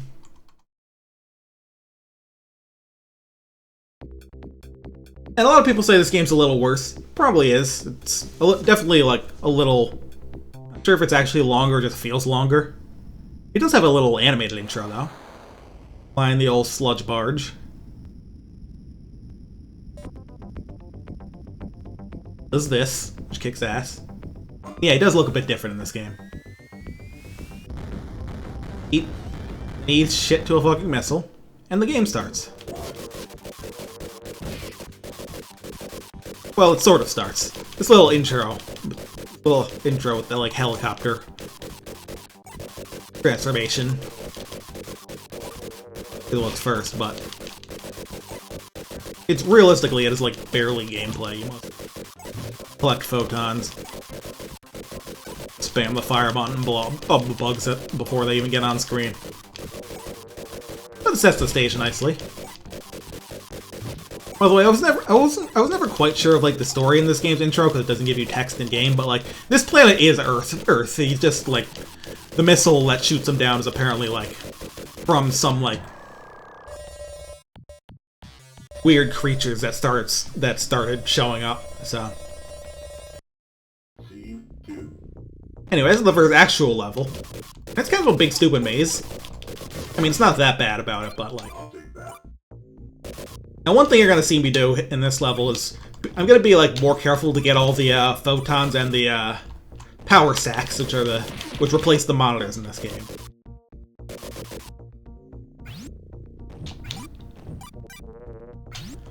I also notice the time limits are longer in this game, which is quite nice. You basically rarely have to worry about them, and I feel like there's more time power-ups, too.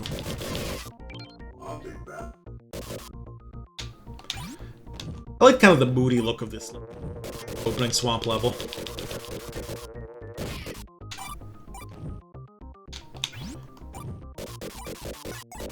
Yeah, he's got some more voice clips, and they sound pretty good. A little deeper. Oh, he's got a real good one, because, like, if you listen to this.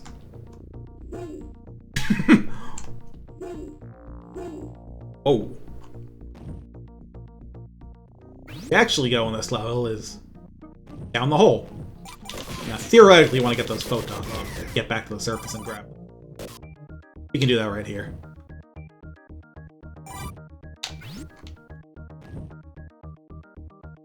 That green blobby thing is a power sack. Like I mentioned, they replaced the monitors. They do basically the same thing. You shoot them till they blow up and get something out of it.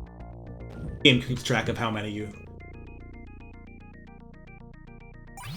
I do miss them again.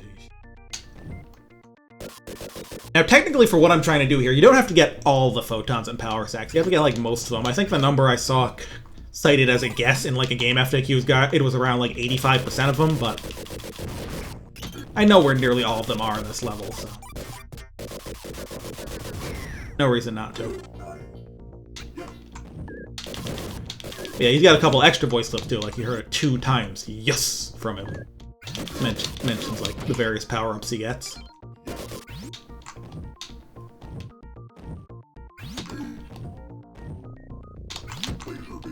Laser beam. So the game has a new set of weapons. Laser beam is one of the 2 that actually feels like it does something. Because you can hold it down, it rapid fires. Possibly, it doesn't last very long at all, though. Those slug things, they like... And you can only shoot them while they're facing you, by the way. I guess they're more like snails than...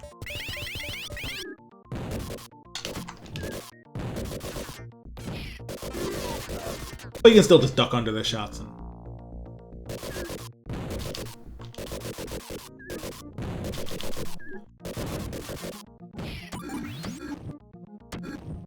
tiny little bugs are a little annoying. Be hard to hit.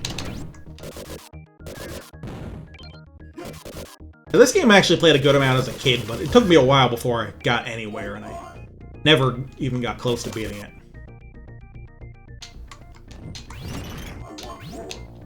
I want more.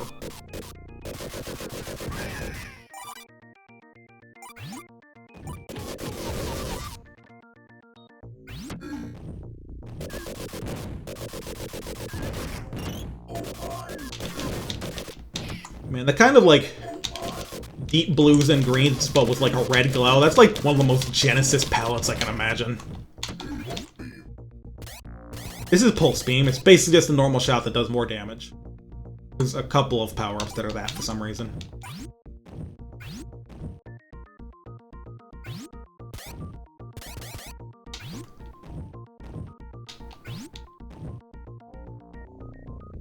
You still do that.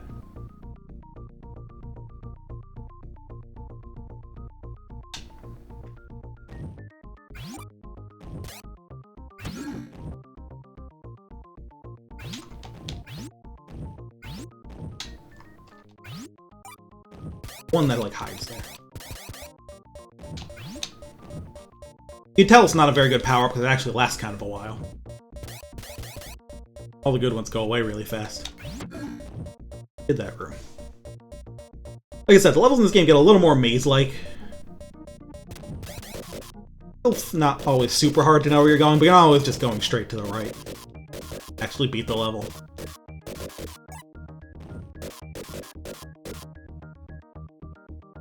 Yeah, okay, I went that way. But I think the time limit, because of the fact that there are greater rewards for finding all the photons and power sacks.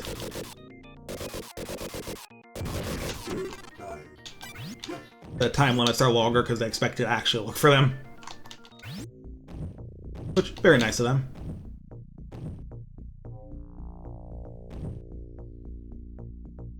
Doesn't help this is kind of an everything looks the fucking same level. Did I do this way? I mean, the underworld and overworld look different. Cave in the back, or like caves, stalagmites in the background. This is an energy shot. This is a this is a shot that does more damage. That sounds familiar. Also, for some reason, it barely lasts at all. So.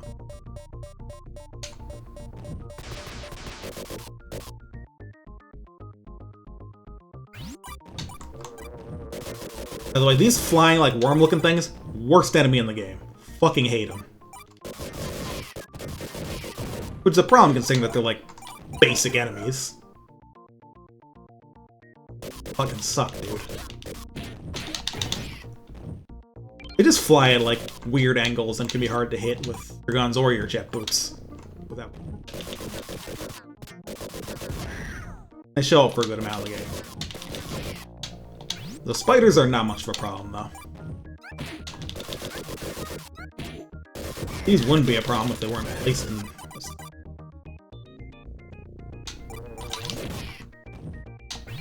Whew. I got that before my multiplier ran out, so I could just...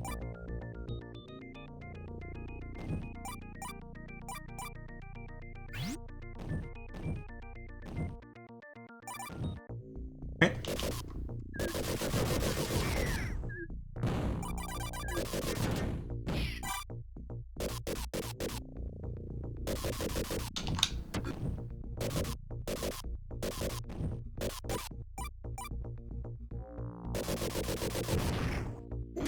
This is an overkill. It's like that big destroy everything weapon from the first game, except sometimes in this one they actually put it near enemies so you can use it once in a while. Hoping I can jump over that, but I can really see the big.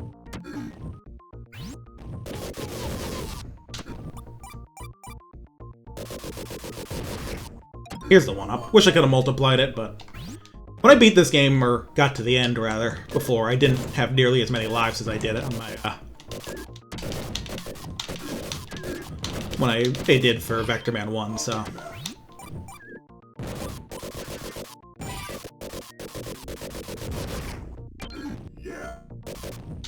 As long as I'm careful about it and do what I'm doing, for a reason that you'll see shortly. Should be pretty doable. Extra time, that helps.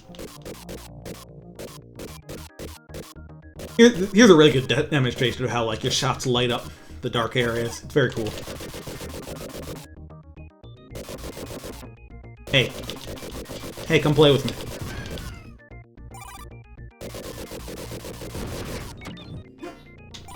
That flashing's pretty obnoxious. Not gonna lie.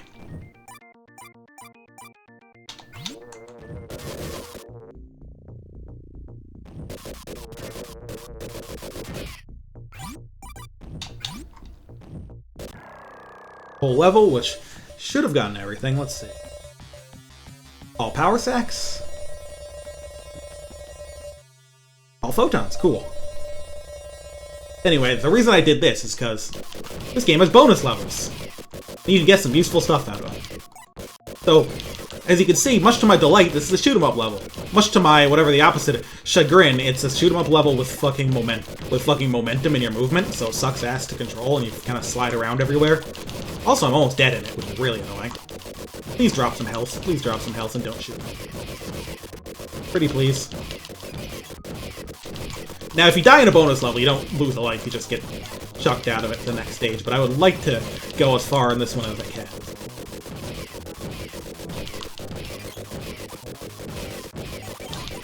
Got some health. We're back in this. Fortunately, I don't have an auto-fire button set, so I'm mashing it out tonight.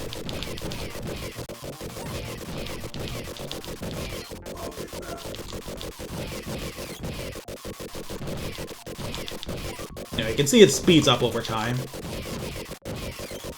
Just like the old Blue Sphere stage. Gotta keep collecting clocks to stick in this as well.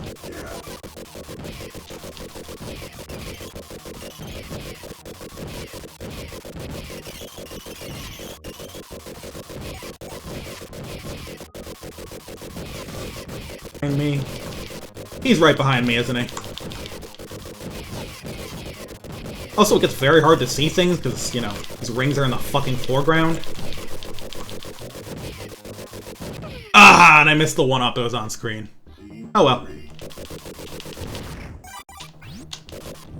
Anyway, that's why you want to collect a lot of photons in this game and power sacks, because you have to go to bonus level. Not all stages you can get to them, but I'm not really sure what the delineation is, but.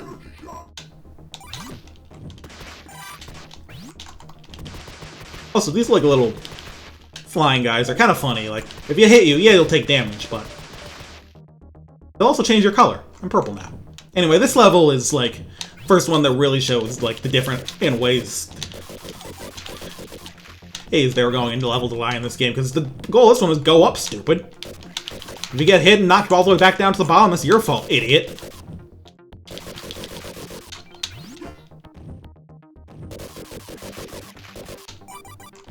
It's that kind of level.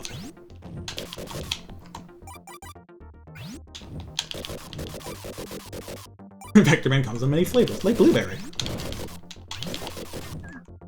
That thing not dead. A fucking bug on the plane. Oh well, I got health from it, so harm done.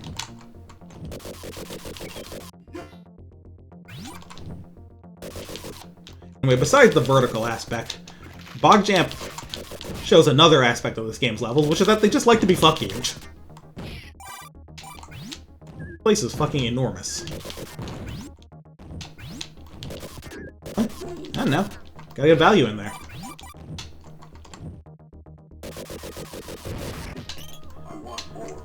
Luckily, as I said, this game's way more lax with the timer, so that doesn't really tend to become an issue. But you gotta do some kind of blind jumps or use your double jump to like check out jumps. Which is a little weird. Oh. Now luckily, as far as I can tell, neither Vectorman game has any bottomless pits, with the exception of that weird like folding screen boss fight. If you fall off of that, you die instantly.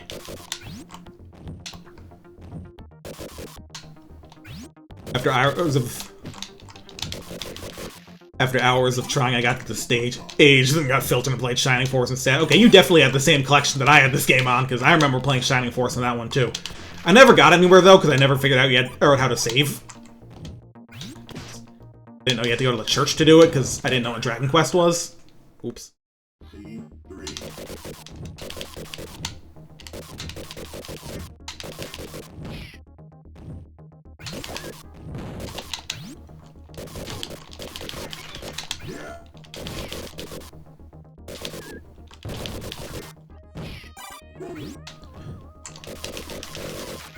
Well, I'm getting my ass beat now.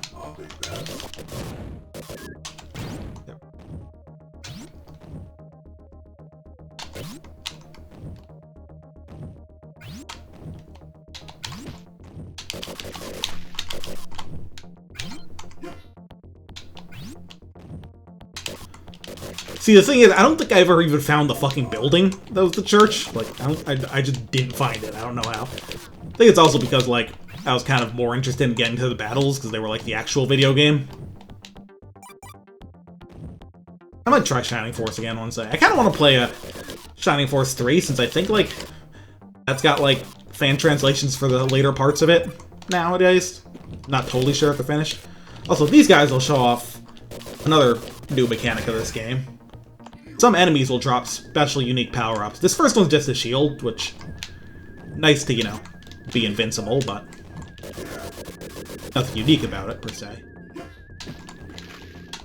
Also, again, like the first game, invincible doesn't mean you don't get knocked around. That you don't take damage.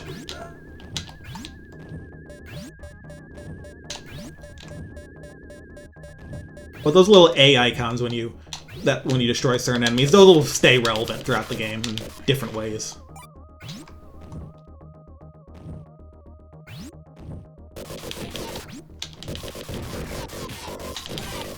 So those gray bugs are funny because they're basically just identical to like the gray like lever arms of their game. They're just bugs now because it's the bugs game instead of the robots game.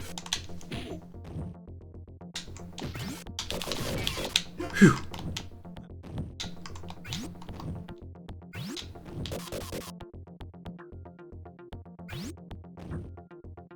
Keep going that way? I don't think so. I think I will keep going up here.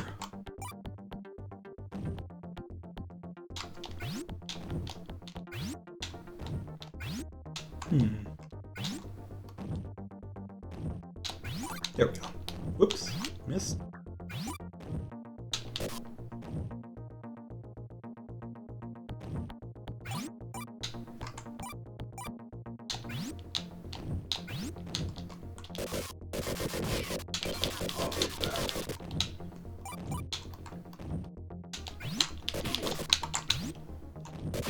Bro, stop. Bro, why are you doing that? Well, checkpoint at least.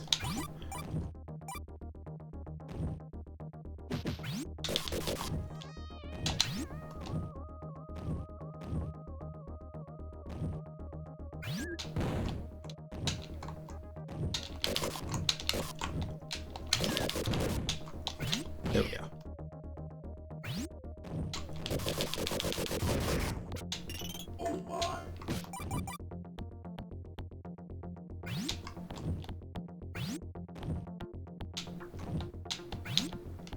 You know how fucking huge this level is, and for what?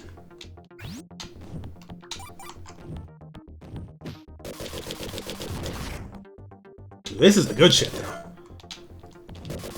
I'd explode over here. I don't think I did last time I played this.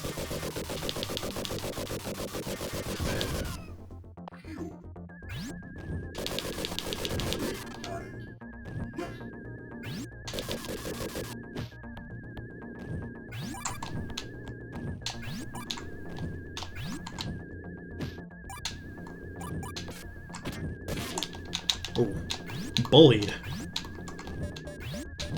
That guy sent me directly to hell.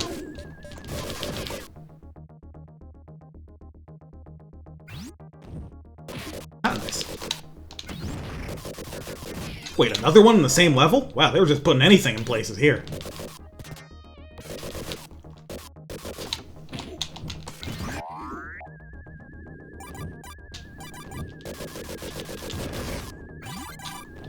I heard the Virtual Console release of this got rid of the flashing on or actually, I don't think this game ever got on the Virtual Console, but the one of the first Vectorman got rid of the flashing on destroying monitors. Good idea.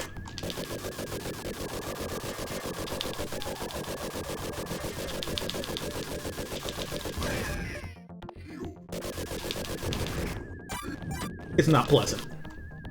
I think this is the end of the level. About.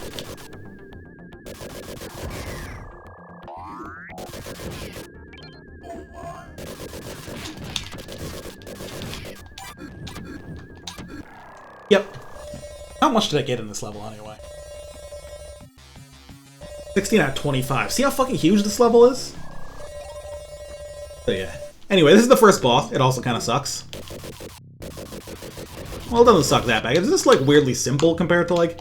I feel like the presentation on boss in this game took a hit.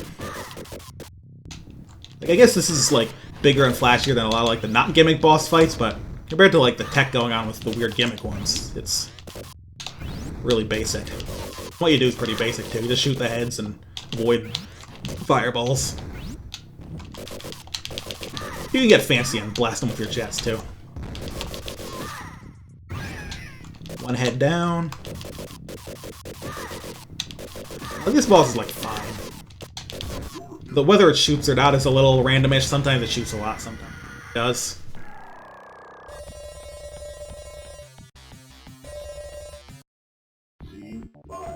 Fired.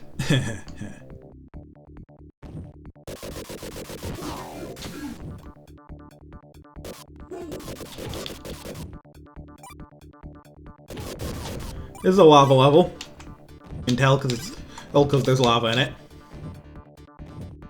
Definitely has that very Genesis look to it. Some parallax scrolling too. Playing the hits. Also these really fucking obnoxious scorpion enemies. Well, when you kill, they turn you into Scorpion Tail. Which is a weird transformation that I guess is okay. He does. He still has that animation. I think if you like skip through the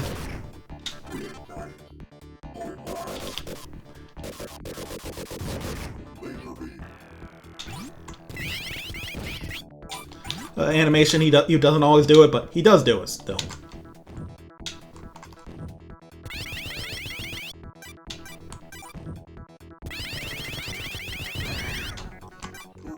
Now, the fun thing about these transformations is that you actually can't take damage with them. You can still get knocked around by enemies like you can with other invincibility things in this game, but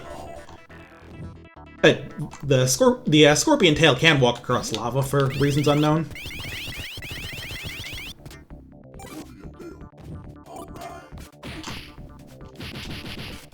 You just fucking killed this thing? The hitbox in the Scorpion Tail is a little baffling, and if you mash it, like sometimes you like cancel it before the dot comes out. Back rather, so it's a bit of an oddity to use. Also, that projectile that particular type of bug shoots, you can barely see it.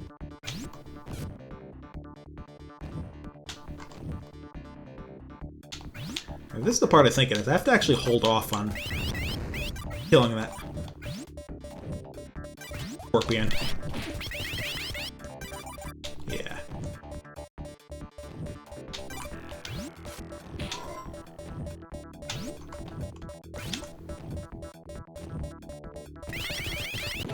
I was hoping I could do it.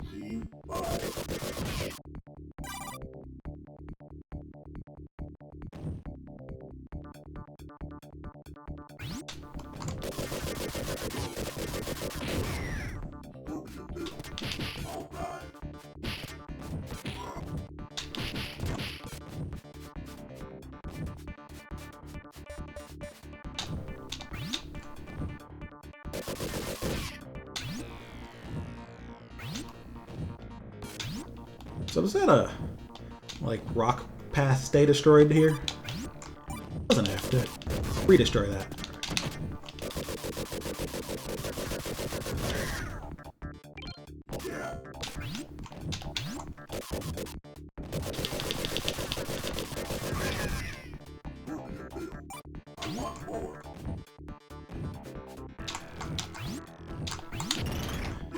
Now that particular bag right there is placed in like a very specific spot that you can't destroy without the scorpion tail, because it'll scroll too far off the screen and get its health back.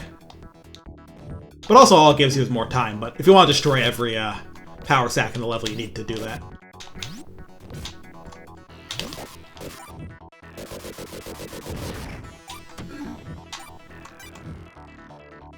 Everyone needs to do the right thing with their sacks, right? Line jump, yay! Just about the end. This game gets kind of rude. But you'll notice also this level, like, while it has a couple of, like, extra things to do, it's much more linear than, like, in just one track than basically any level in the first game. How much of everything did I get here, anyway? Power sack's good. Good. 79 out of 80 photons. That should still be good enough to give me another crack at this bonus stage. Yep. Luckily I have more health going into it this time. Those upgrades I got.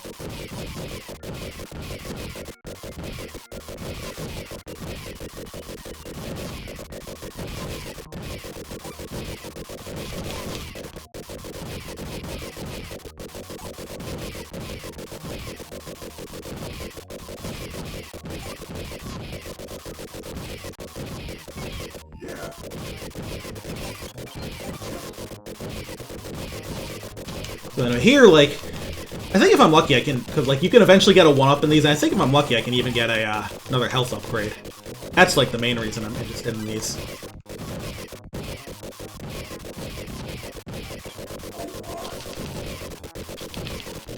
Yep, there's one right there. A little low on time, though. Also, these do have an end. You can win them if you get to stay alive long enough and kill everything, but it's actually pretty long. Got the 1-up, that's nice.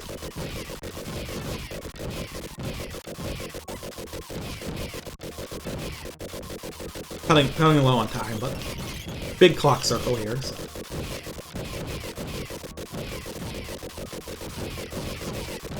One thing that's nice is I mentioned, like, in both this game and the first one, you don't get health back between stages, but you do actually get refilled on health after a bonus stage. So that's very nice of them. Another good reason to go to these. But like I said, you have to get, like, nearly every photon and power sack in a level to get to them, so it's only really worth it in some levels, because some levels are just kind of a big pain in the ass.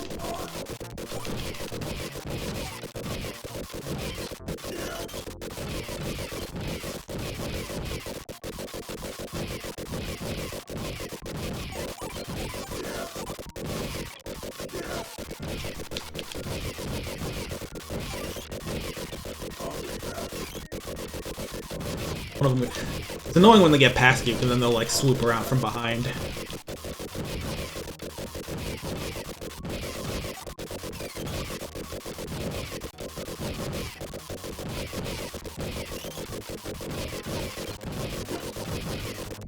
think I'm near the end, though. You can see how fast it's getting.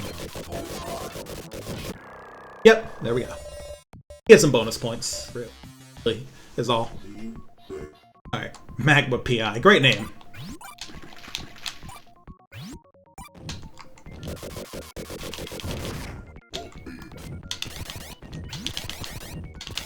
This is a level I definitely do not get everything on, because it's kind of fuck huge and kind of annoying.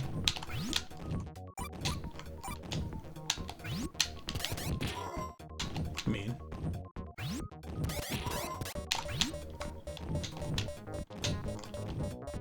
I take this upper path last time, but...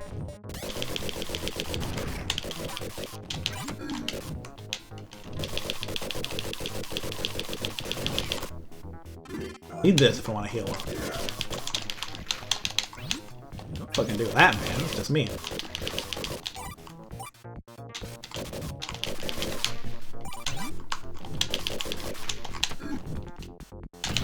Nice.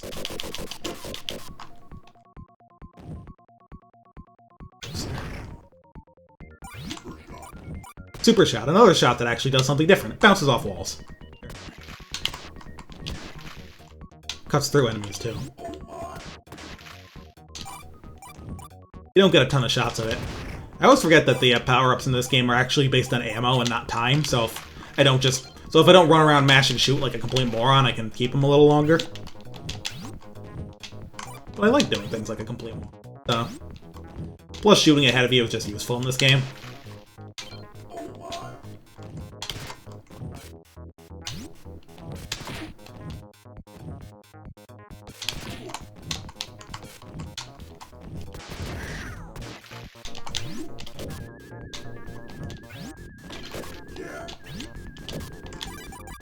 Oops. Guess I should have found that first, huh? Oh well, that was life.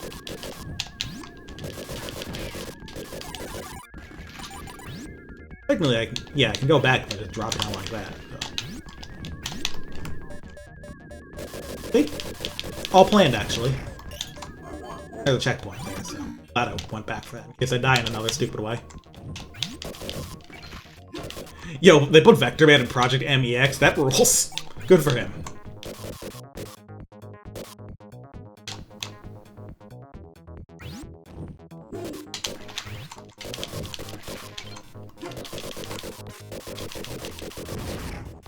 Yeah, I knew he was in Ring Racers.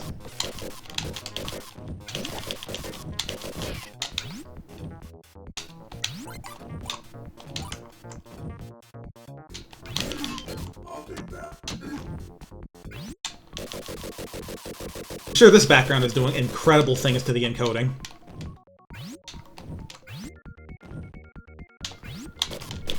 It is really funny that, of all characters, Vector didn't end up in Ring Racers.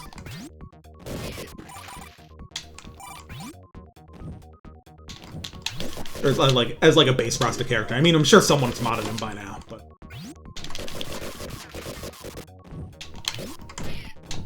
Well, it's just a particularly odd exclusion.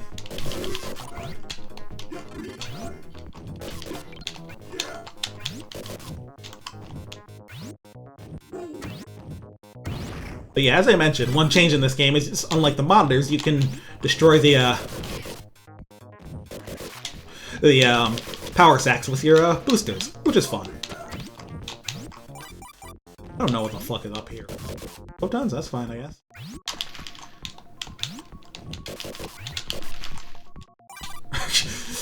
Also, funny things can happen to you in this game if you get hit.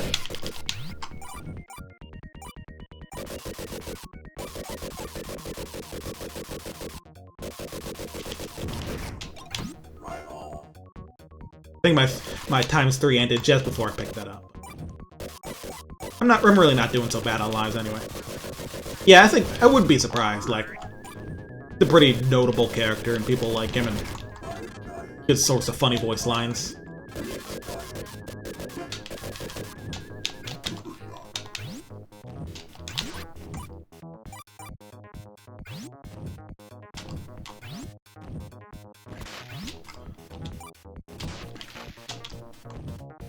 Honestly, I think the funniest thing about the, like, base Ring Racers roster is the fact that, I remember seeing someone was trying to make Alex from Street Fighter 3, but, his Bark is using voice clips from him from Third Strike.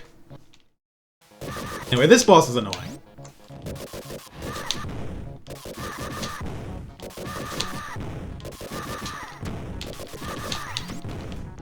There's specific timing to, like, dodging everything in it.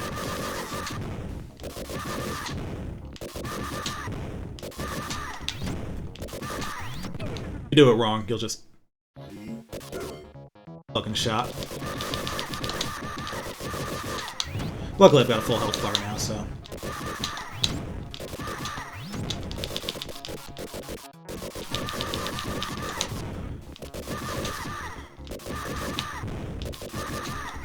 That's kind of the thing about this game compared to the first. The bosses, a lot of them are just kind of basic thing that shoots at you in an annoying way.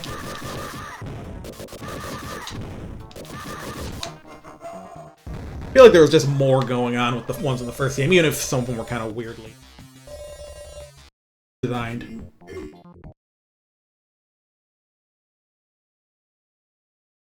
I definitely remember getting, like, to this level, at least as a kid, after I played a lot. I really like the vibe of these roller skating levels, even if they can be kind of annoying as well, because they have this kind of bug that I told you about is annoying.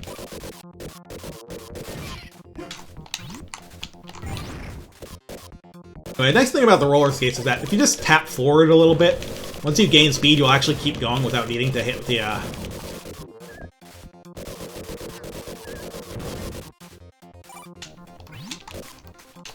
without needing to hit forward.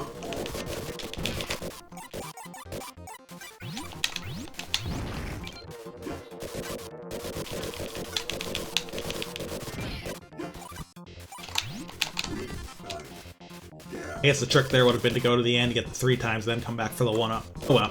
Yeah, I'm missing out on a lot of multiplied 1-ups in this game.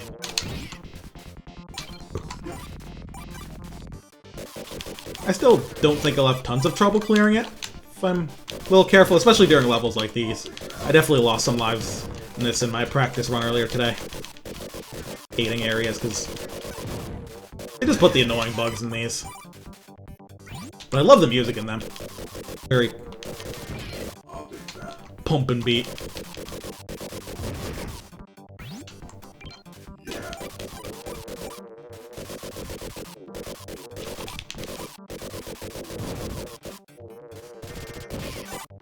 Yeah, Fighters Mega Mix is a wacky game, and I know it had some, like, wacky material to go with it.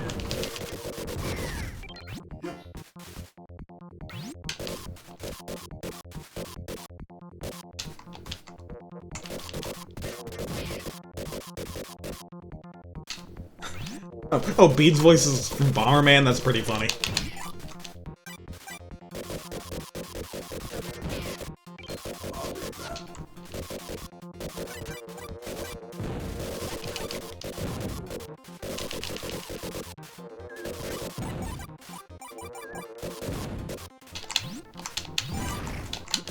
Are there any more left in this level? Like, I don't think so, but...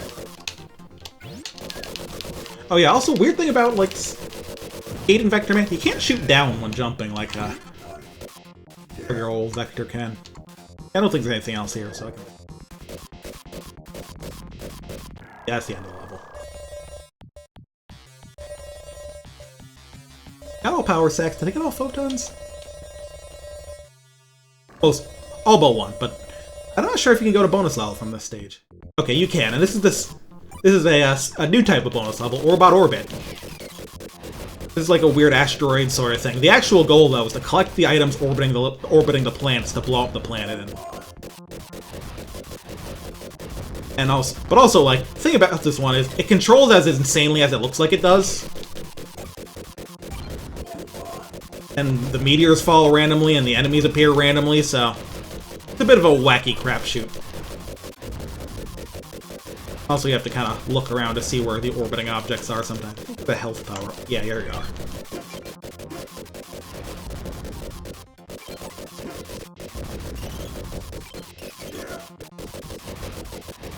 Vectorman S. Mostly about, like, making sure you get enough health. Because you also get a single health point refill every time you blow up a planet.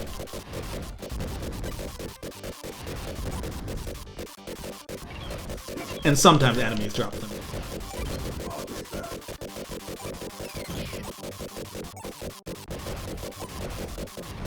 And this one does actually... This one can seem pretty long, but it does have an ending if you destroy all the planets.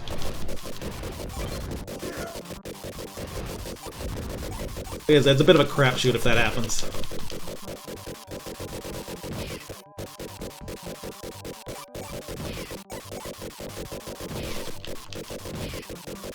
And yeah, like I said, enemies can drop health items, but they can also just fly in every which way, so...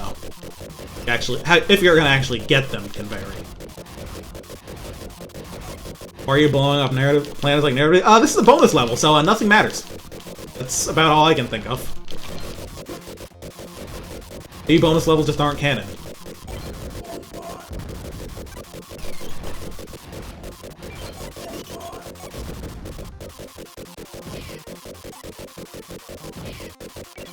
Oh, there's another thing.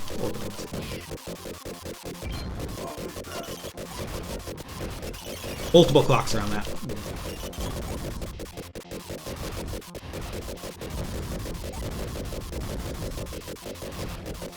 Oh, the photons.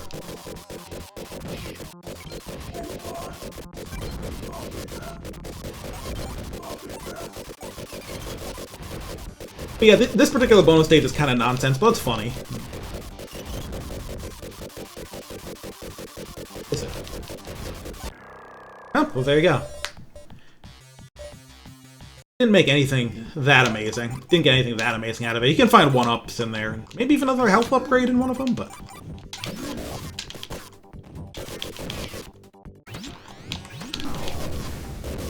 I don't know why they put an overkill there. I don't think it's really... Anyway, this is another level where they introduce some new things. Time to shoot through blocks. A lot of them.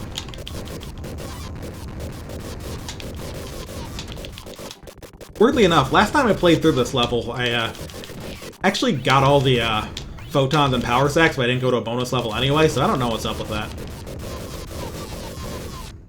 Yeah, you can do cool stuff with Vectorman, I think. Maybe not anything super... Maybe he's not the most unique, like, game out there, but it's just like a solid thing with a bit of a cool vibe to it.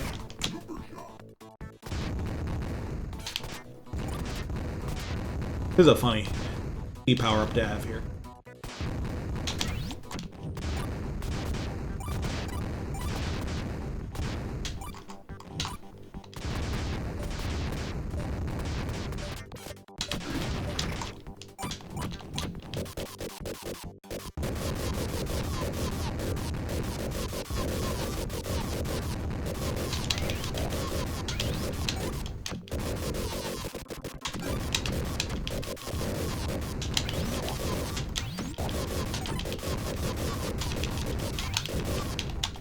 But yeah, see, this is what I mean about the level design of this game. It's just not always as, like, straightforward yet varied like the first game. There's more where you just kind of do weird things and have to meander more. I don't think it's bad per se, but I think it's a little less interesting sometimes. It's more experimental with stuff like this stuff.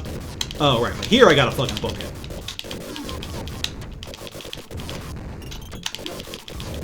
I know there's a one-up in this. Oh, like, up to the top right. I wonder if I can get it with the 10. There it is. 10 extra lives, baby. Now we are fucking cooking. We are cruising.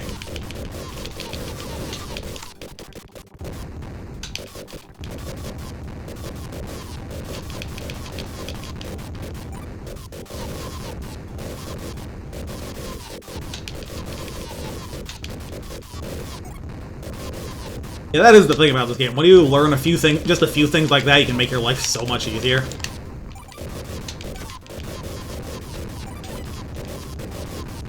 And that's the thing about, like, a lot of these old games. They really do reward learning them. Like, a lot of times it's not just about getting better at, like, the specific thing that killed you, or, like, sometimes it's just about doing better earlier so that... you can have an easier time later. Why starting things over isn't really necessarily a bad thing. Another skating level, Vectorman 1, 2, 3. This one kind of beat my ass when I played in practice. There's a lot of these particular bugs.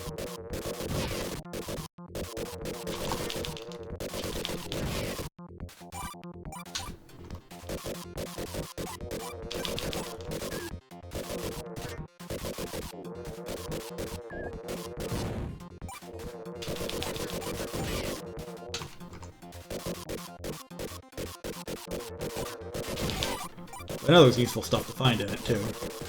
As there tends to be in this game.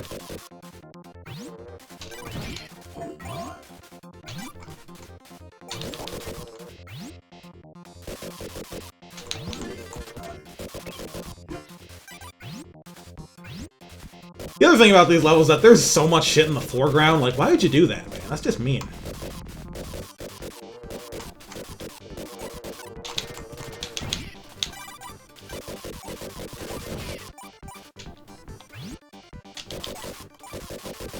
Like, I would have liked to just see this level, you know?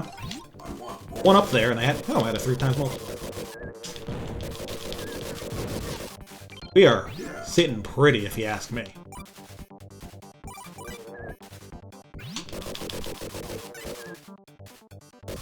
But that's just my professional opinion.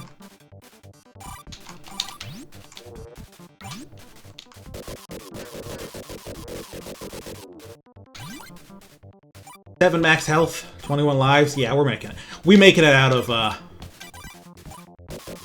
shitty future Earth with this one. Just one up there. Still good.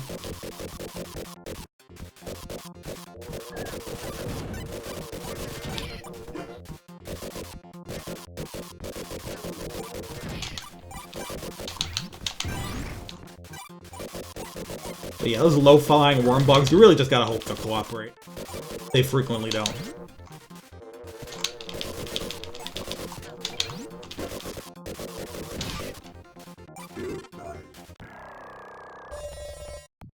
I wonder how much stuff I got here. Whoop, guess I got enough.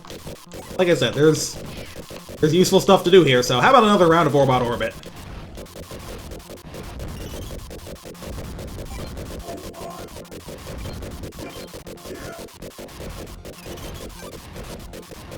Yeah, the fact that you get to do these multiple times is frankly a little bit silly.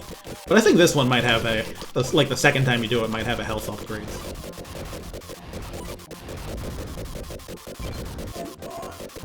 Also, it's really funny that sometimes you get hit by a meteor and it just has a extra health in it. But yeah, see, there was the health upgrade, and there's a 1-up here too. I don't really need to do well the rest of this, but like, might as well.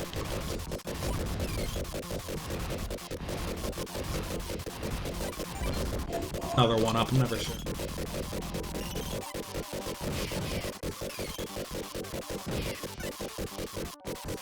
Yeah, things are good in Vectorman's neighborhood. Oh!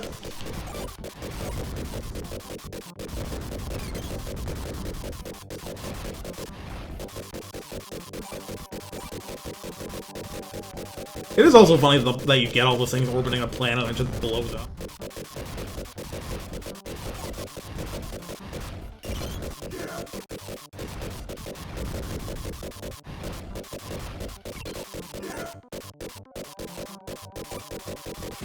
This doesn't control, like, asteroids, if you're curious. You just press the direction you want to go in, but you do get, like... There's a lot of momentum to it, and you get pulled by the gravity of the planets, I think, so... It is strange.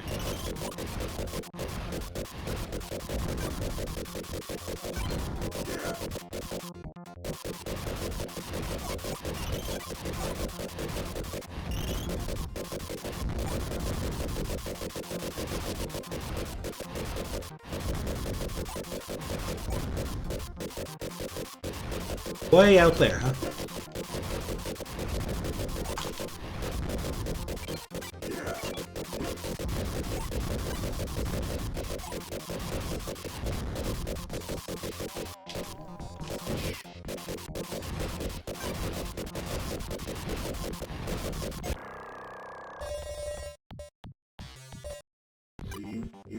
And you get another one of these. That's the other thing. This game's a little more willing to kind of repeat level themes. Like the first game mostly just repeated that one, like, sort of structure, that, like, metal structure area, and a lot of other stuff was pretty unique. This one, you'll kind of see a couple of just about everything. Which is a little kind of... Which, depending on the level, can be a little bland. Like, I think these digging levels aren't wonderful. They're not bad, though. It's just, like... kind of bland. Oh, I got another 10 times. Or there's another extra life I can book it to somewhere. If there is, I don't know where it is.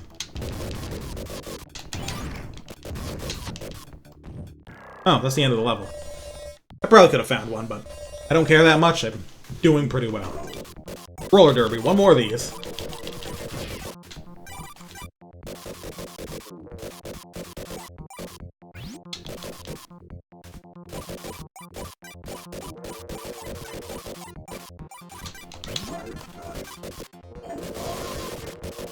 Five times. Let's see if I can hoof it to an extra one.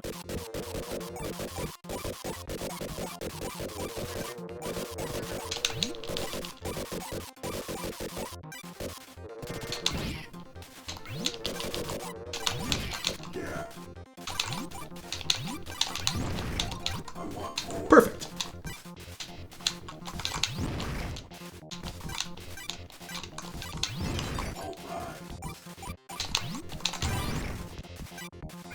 I don't even know what I got there.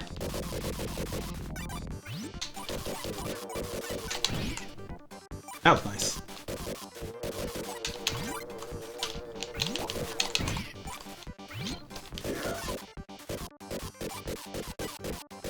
Yeah, I think these games are neat. I like it, even if I'm saying like some sort of negative things about this one, so I still think it's a fun game. Game with some great style to it. And I really don't think this one's as much of a downgrade from the first as you'd expect. Oh my god. I'm too good at this game, guys. Help.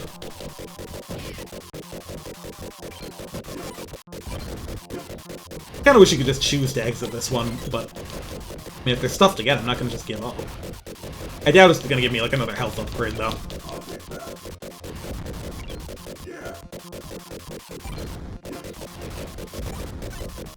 There is a third bonus stage if you get enough stuff in some of the later levels, but I haven't gotten to it myself.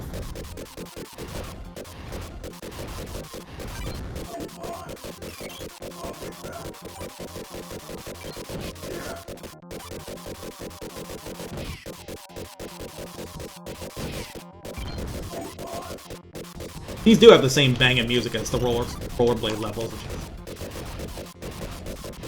What is the plan of the clocks right now?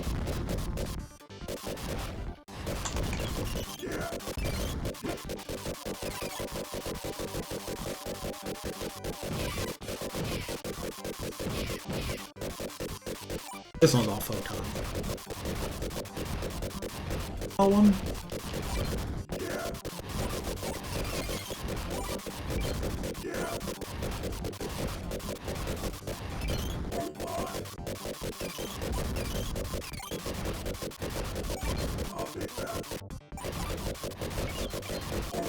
Yeah, I don't think I'm gonna get anything really good out of the third one of these.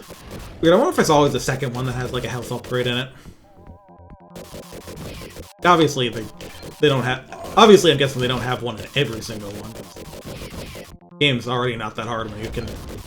Once you can start getting health upgrades.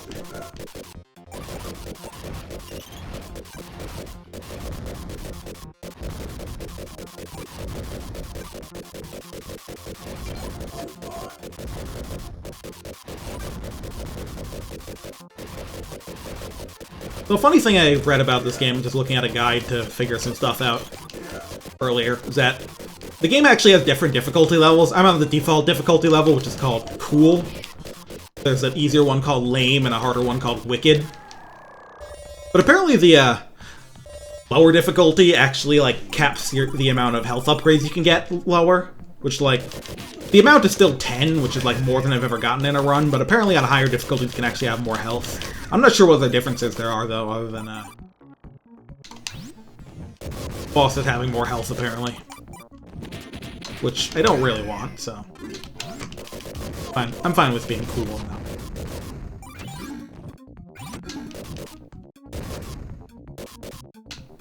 This level's pretty neat. If I remember properly, it's got a couple of power-ups that are kind of neat. Yeah, these guys dropping.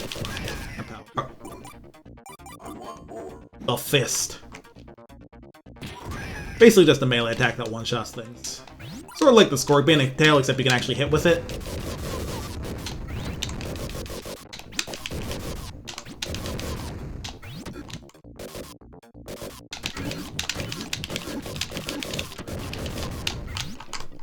I'm not getting that, I guess. Oh wait, yeah.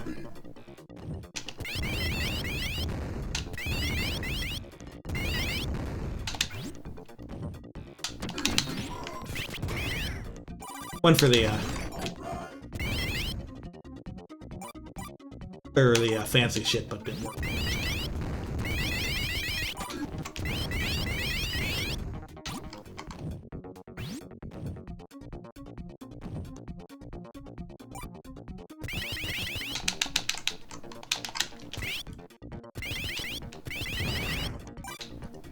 Yes.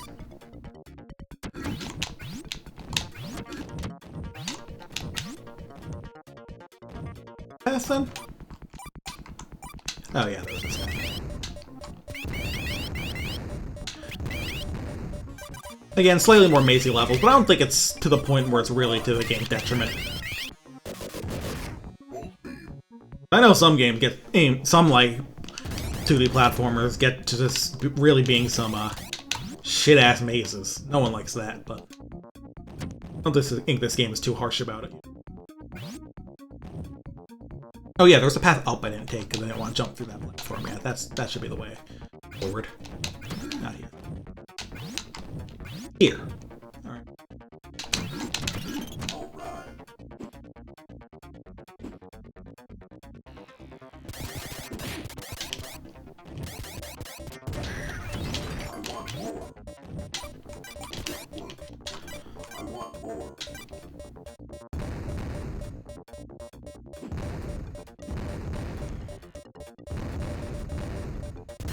Didn't really get to make much use of the fist there.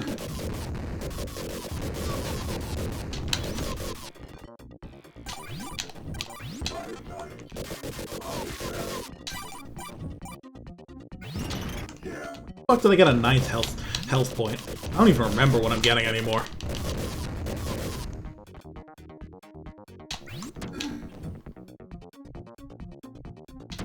Wacky fucking game.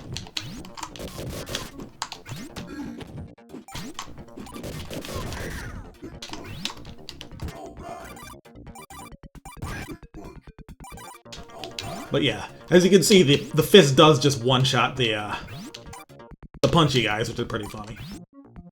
Though it is much stronger than a regular.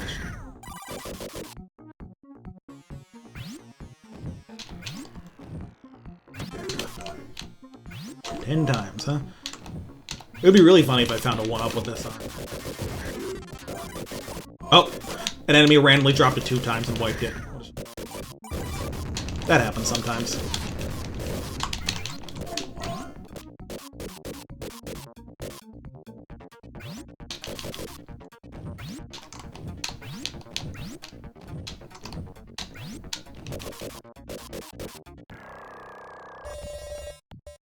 Cool cave. Oh my fucking god. I'm not even trying to get to them anymore. Okay, I'm starting to see an issue with this game's bonus level access system, actually.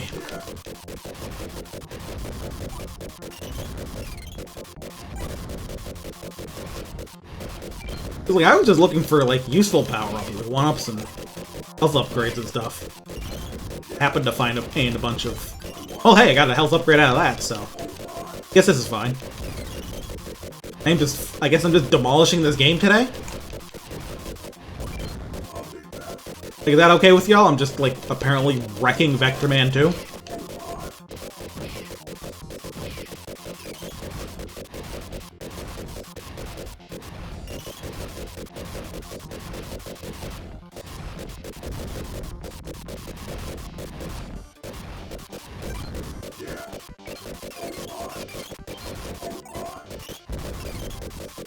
Exactly, I'm too prone, backing out here. I loved when he said it's Vector in time and then vectored all over those guys. That's my favorite part of Vectorman. Too.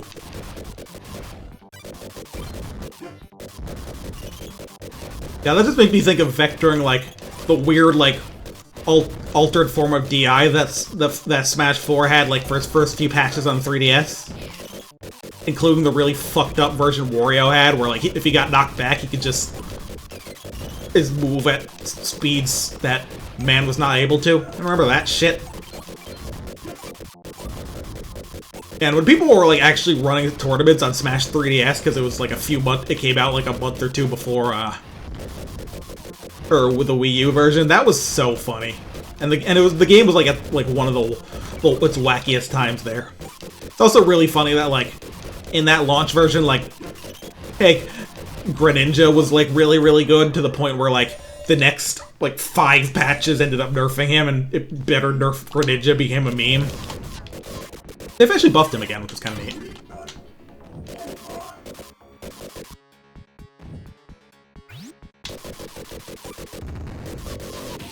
These things can be annoying. Bugs that get into their shells and shoot after you hit them.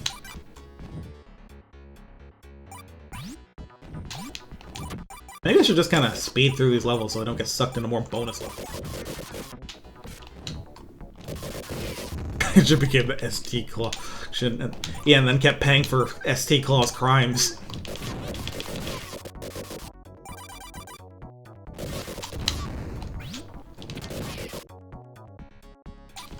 Man, it seems like Diddy's really dominating tournaments these days. Better nerf Greninja.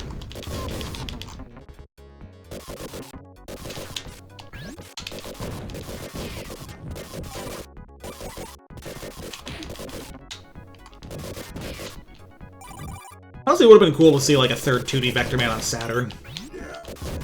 But I think Blue Sky were not in the best shape after that like Spider-Man game I mentioned.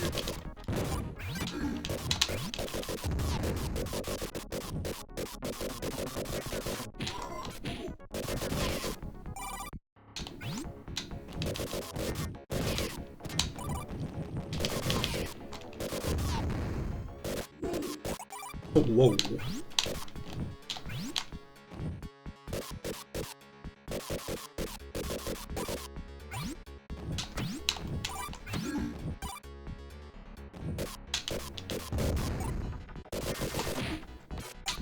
I am kind of taking some hits here, but that's because I'm playing sort of carelessly.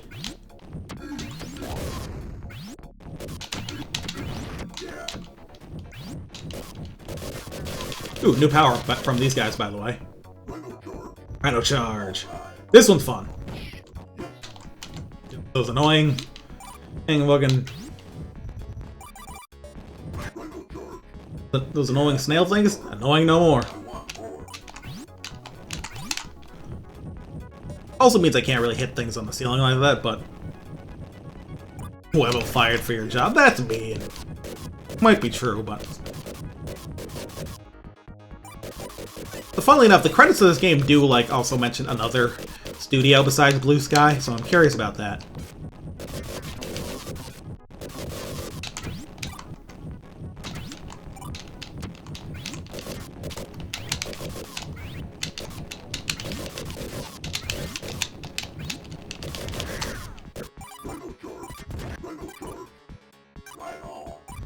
Oh, there was something useful up there at the ship. Oh well, get me the hell out of here. Oh, right, this boss. There's two snakes.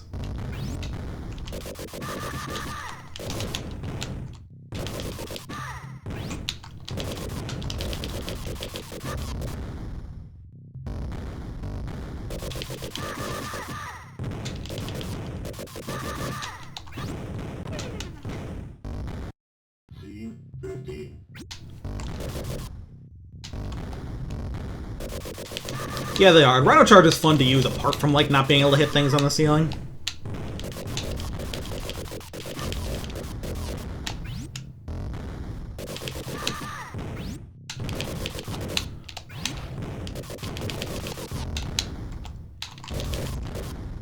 I always forget the, like, actual safest way to deal with it. Well, with one dead, they do get easier.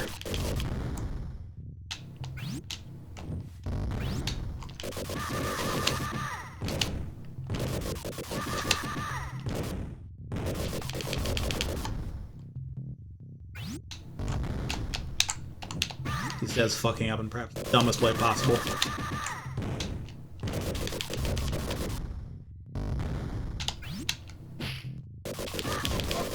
There we go.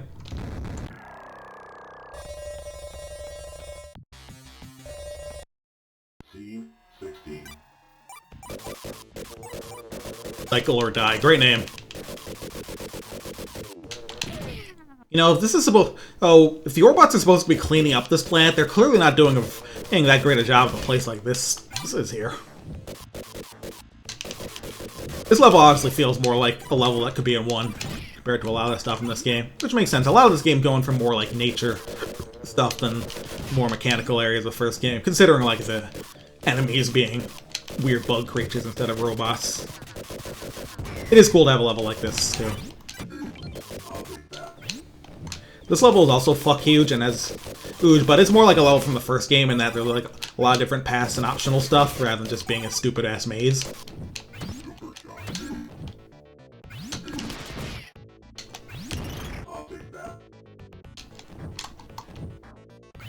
Also, fun fact, this song is also used for the credits.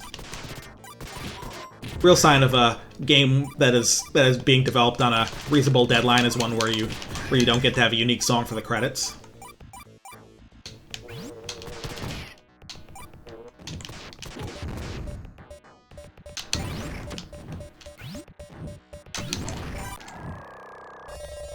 But also, yeah, this level being so open means you can just skip a lot of it. The Shadow Nose.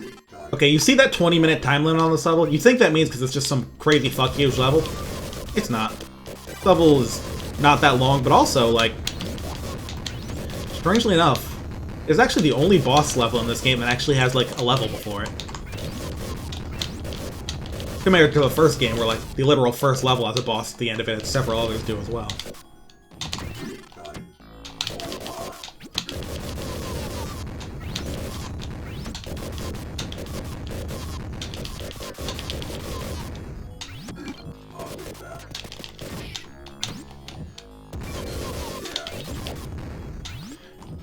It's a pretty simple level, but yeah, here's the boss. It's this thing. Flying robot fucked up or something, I don't know. Shoots things at you. He actually has another attack, which is a little surprising for a boss in this game. Yeah, sometimes he just throws his face at you and tries to... Not the most complex boss out there.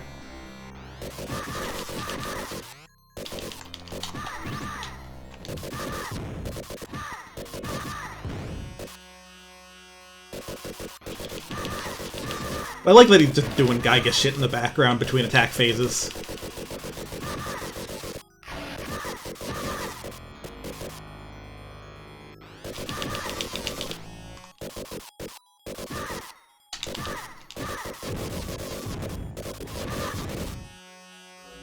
You gonna die from this? Would be nice.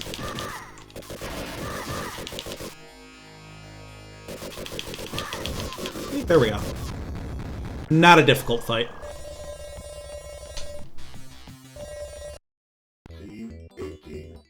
Now this is not the last level, but it's a fun little joke to the last level of the first game, because that the Warhead fight level was called Twist and Shout. This one's Shout and Twist. Anyway, this level has wind that pushes you back, also a power-up that turns you into a tornado. But you can't jump. Well, you can jump while you're using it, but you can't double jump while you're using it. But you're invincible and can kill things by slamming into that.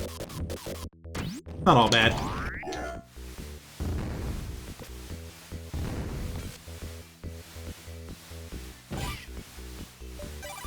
Certainly a faster way of killing those shielded snails than, you know, just trying to shoot them.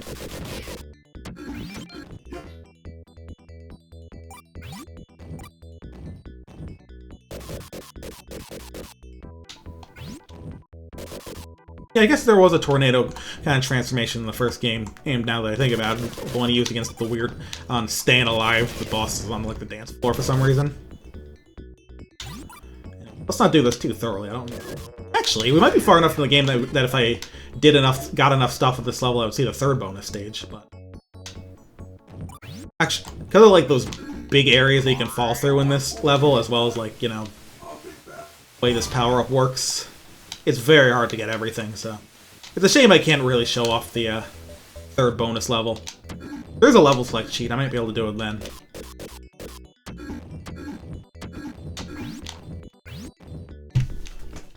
Maybe.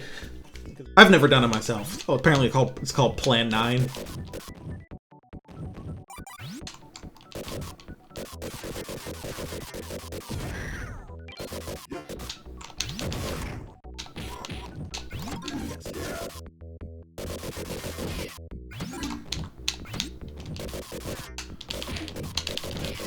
Got that extra life just for the 3 times multiplier came out. That's 3 more.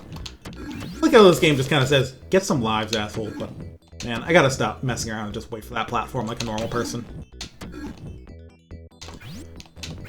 Vectorman, can you quit fucking around and focus on the situation at hand?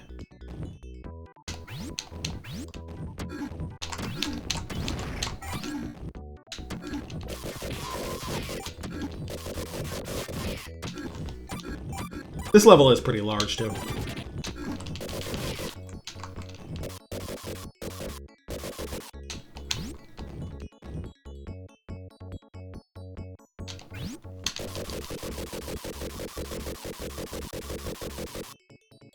Get in there. Alright, I guess I really gotta do it the boring way.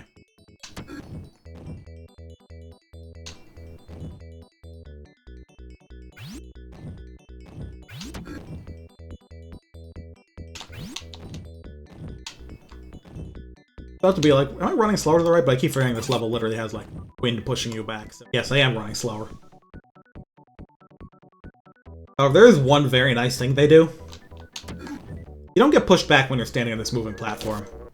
That's just like very kind of them. Platform that shows up here, or do I just gotta jump for it? I think I just gotta jump for it.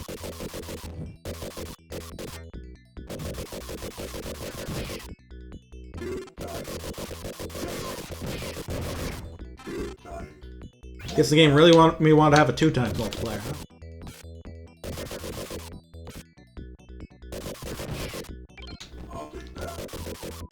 I'll take that, as he says.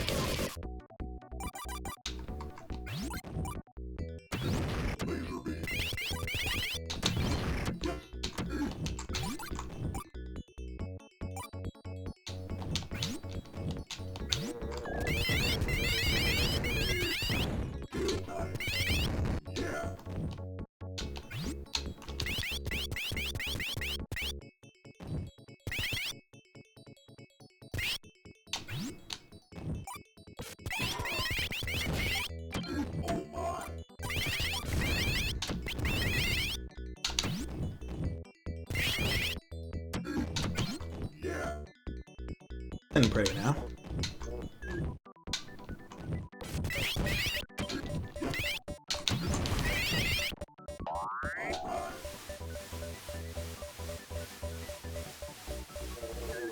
This for anything in particular?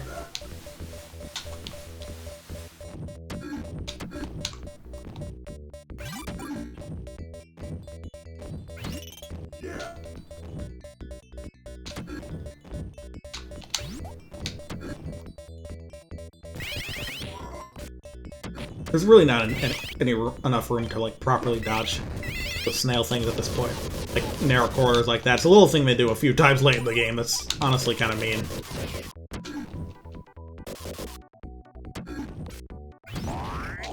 Oh. Not realize I was going to be turned into this, but this doesn't look like there's much I can do with it. This probably looks fucking terrible on stream with that background.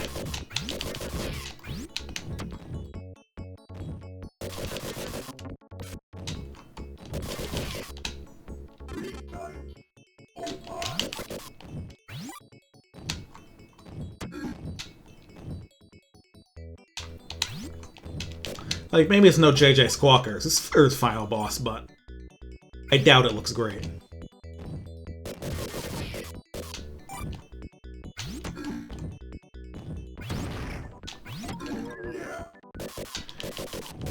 I think the funniest like example of how like compression and encoding works to me was finding out about how the way you could make a picture that was too big for Mario Paint to save.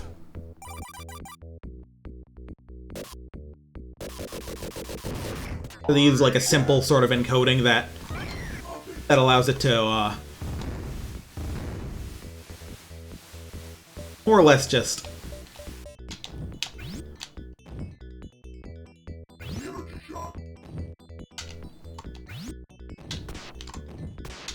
see that. That was rude. It allows it to basically put together like blocks of the same color and compress the size of those, so like if you make a pattern that's just like fucking alternating pixels of different colors constantly in every row across the screen, you can literally just make something that's too big for Mario Paint to save properly and the game will spit out an error. Very funny.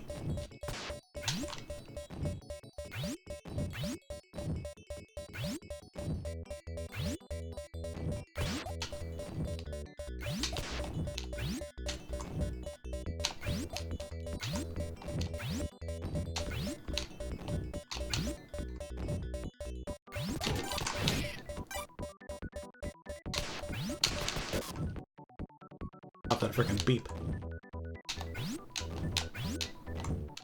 I do want to see something if there's any way back down. Grab some stuff I missed. I do think I'm far enough in the game that if I got enough stuff in the level, I would get to the third bonus stage instead of... I think I blocked myself out from too much in this part. Oh well.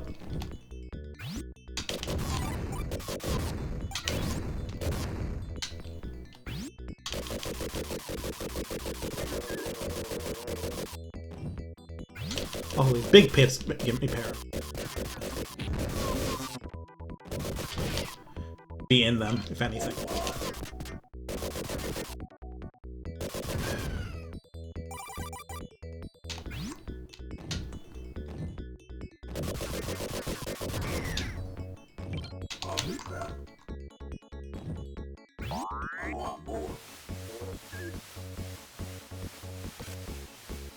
This tornado power-up is not that helpful, I've noticed. Like, I mean, there's nothing you actually need it for. You can, like, break blocks. It's not like the first game where there are, like, special blocks you can only break with, transformation. This one you can just kind of shoot them.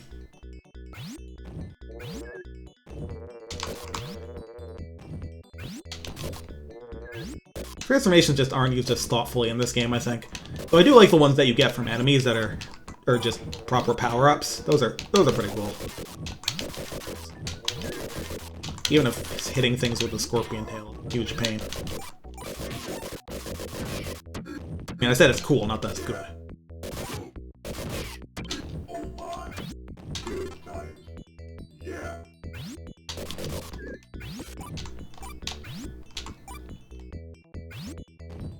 Also, parts like this that are just...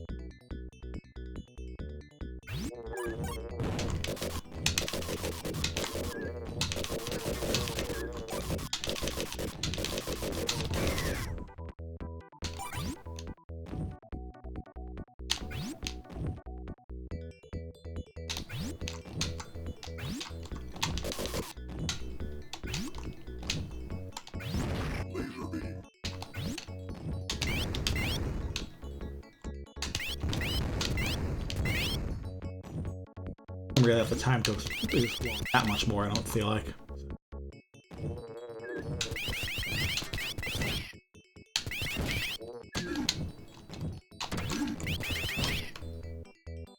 That lets you cut through those way faster than I thought. Neat.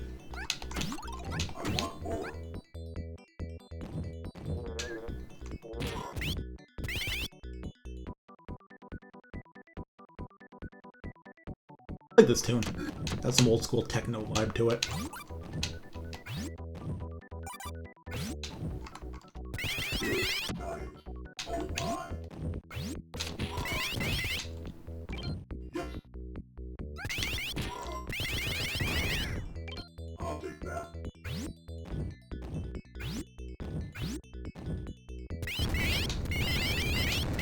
I think that's like just the end of the level. Like, I want to do one more thing first.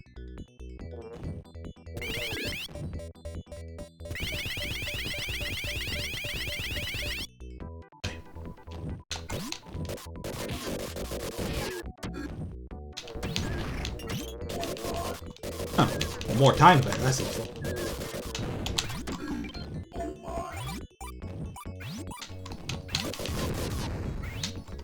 Anything right here at all? Weird little ledge that you can destroy some blocks at that has no purpose.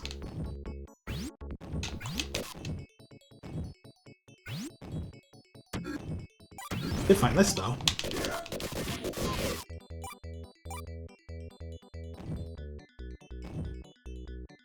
Now we can leave.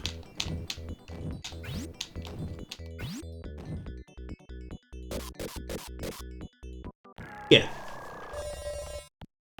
Yeah, hey, I finally did it. Alright, so this is plan 9. I did make it. I did get to show this off. I'm glad.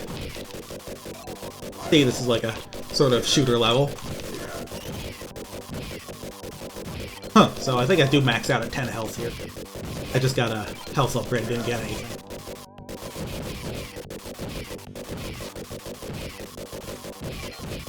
Yes, that's what this one is. I wasn't sure what it was like, so nice to get to see it.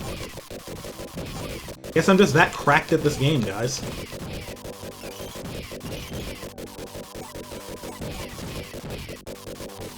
I mean, you'd think we'd be at the end of the game. There's a little more to go, though, including some just stuff we haven't even seen before, which I think is kind of do some new stuff pretty late.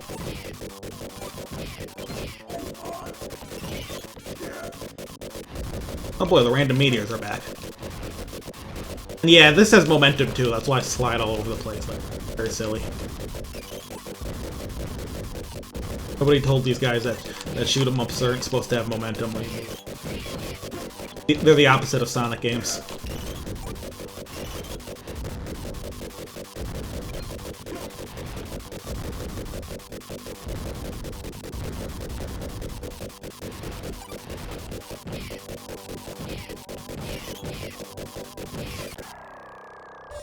Guess that's it.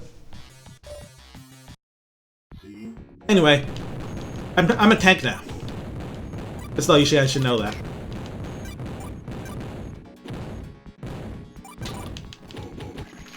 I'm so stuffed on resources that we've already seen all 3 bonus games. Probably gonna just try and blast through these. There's a few tank levels, like, at least as fast as possible.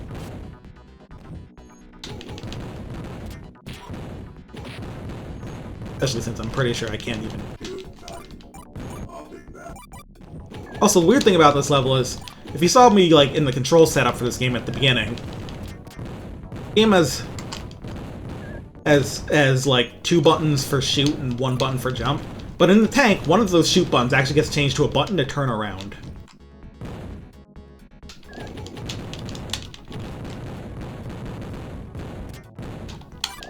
Oh yeah, this tank's tilted like a tower.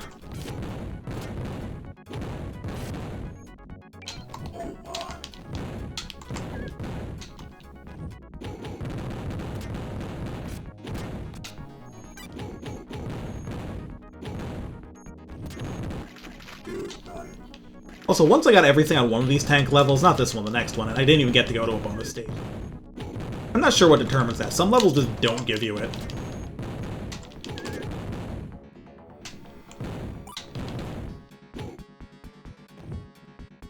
This is I wiped out Tomato Town.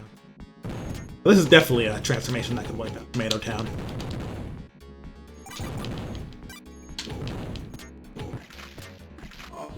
Also, it can still get painted by these funny little bugs.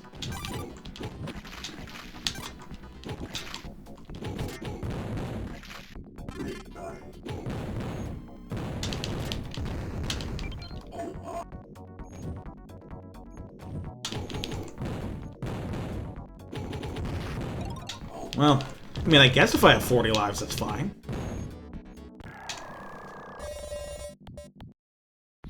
And if you like that tank level, well, you get another one.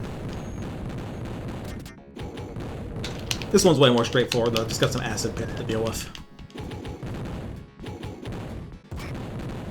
Also, you might notice there's an on-screen shot limit that stops you from shooting after, like... The thing is, they're not necessarily have to be on-screen. Like, if I shoot them straight up, I do have to wait. If I shoot 4 shots straight up, I do have to wait for them to back down before I can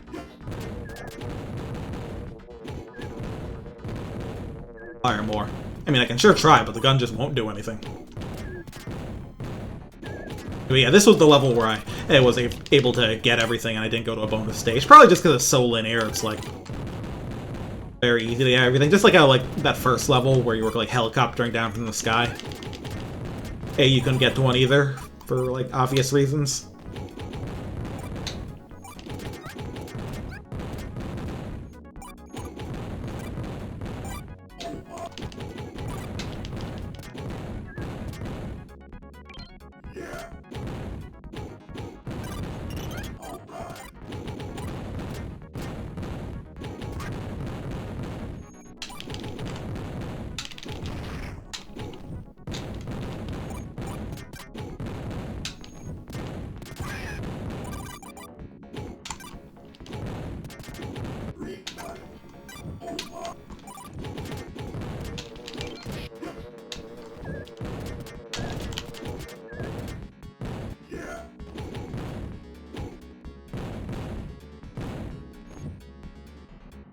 It's funny that the tank shows up so late in the game and they give you 2 levels of it right in a row, and then it doesn't show up again after that, though. To be fair, there's kind of a reason for that, too.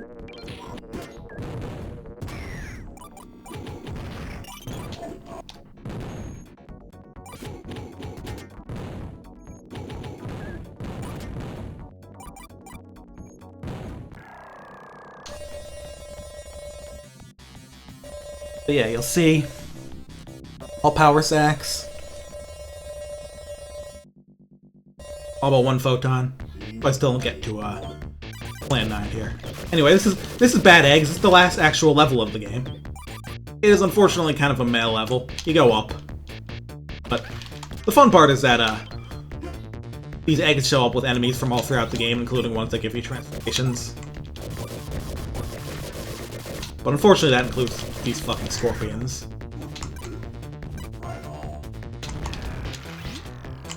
And of course you can get knocked far down off this level, or just screw up a jump. Like, what kind of vertical level would it be if you couldn't, really? This one isn't as expansive as Bog Jam, though, and that was like, what, the third level, so...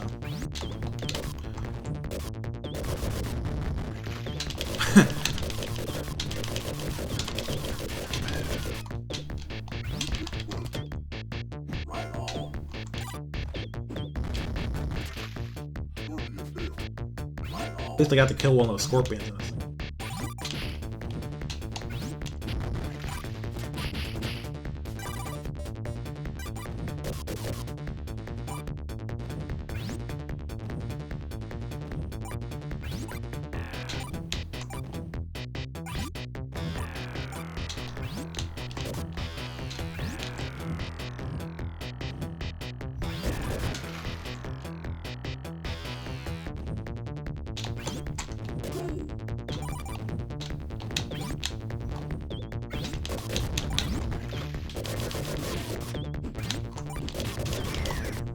I'm almost dead.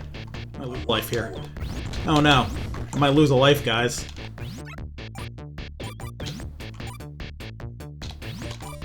What a nightmare. Rather than not lose one before getting to the end of this level first, though, because... that's checkpoints. But, alright, final boss time. So... time for the strategy for the final boss. That mostly works, but like sometimes I get hit during it. So what you have to do is you have to hit like that exposed brain on top of her. Kind of gross. But it turns out there is like an angle where you can hit it while shooting up and diagonally, and yeah, you just run left and right like this until she dies. It's very stupid. This is the amazing final boss fight of this game. Like, granted, the final boss fight of the previous game could also be cheesed kind of easily. But I think this one's even easier. It's got a fun few voice clips, though.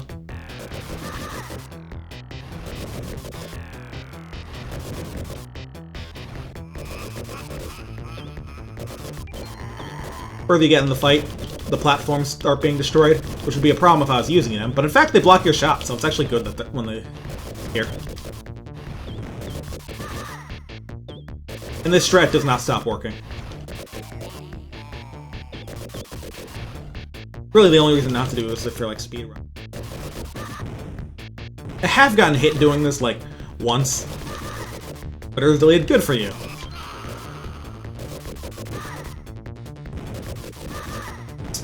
That sight could use with a. The world would probably be better without it at this point.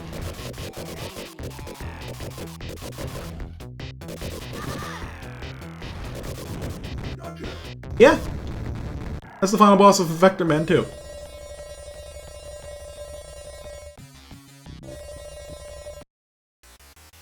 And here's the amazing ending of Vectorman 2.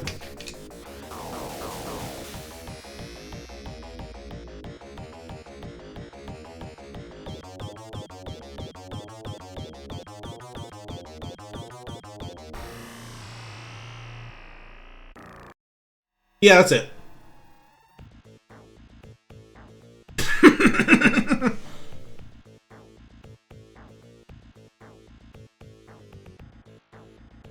Yeah, Vic play the third one for PS2. I did hear that got announced and then canceled.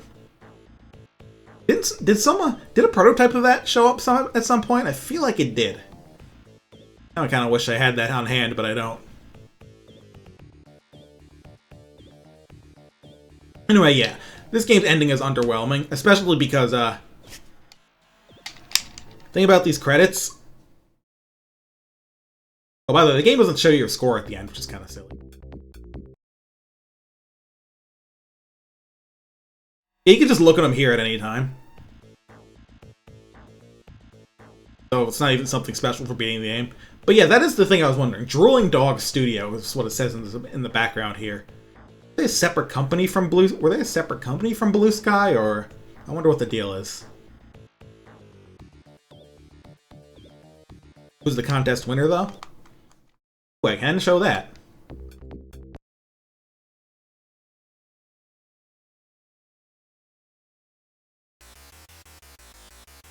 Let me put on my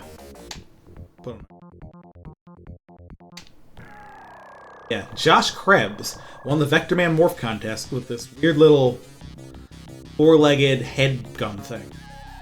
Good for you, Josh Krebs. You're probably older than me now. Definitely older than me. Back then too, but now you're like in your 40s or something. Good for you. That's a dog, I think. Are you sure about that? I'm not fully convinced. I guess I sort of get it, but like, I don't know, the thing that looks like a dog face also has his eye like inside it, so it looks like a hat.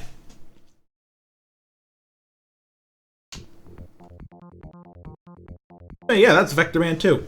I think it's like honestly still a pretty solid platformer. Like, underwhelming ending aside, but you're not here for the story. But let's be real here.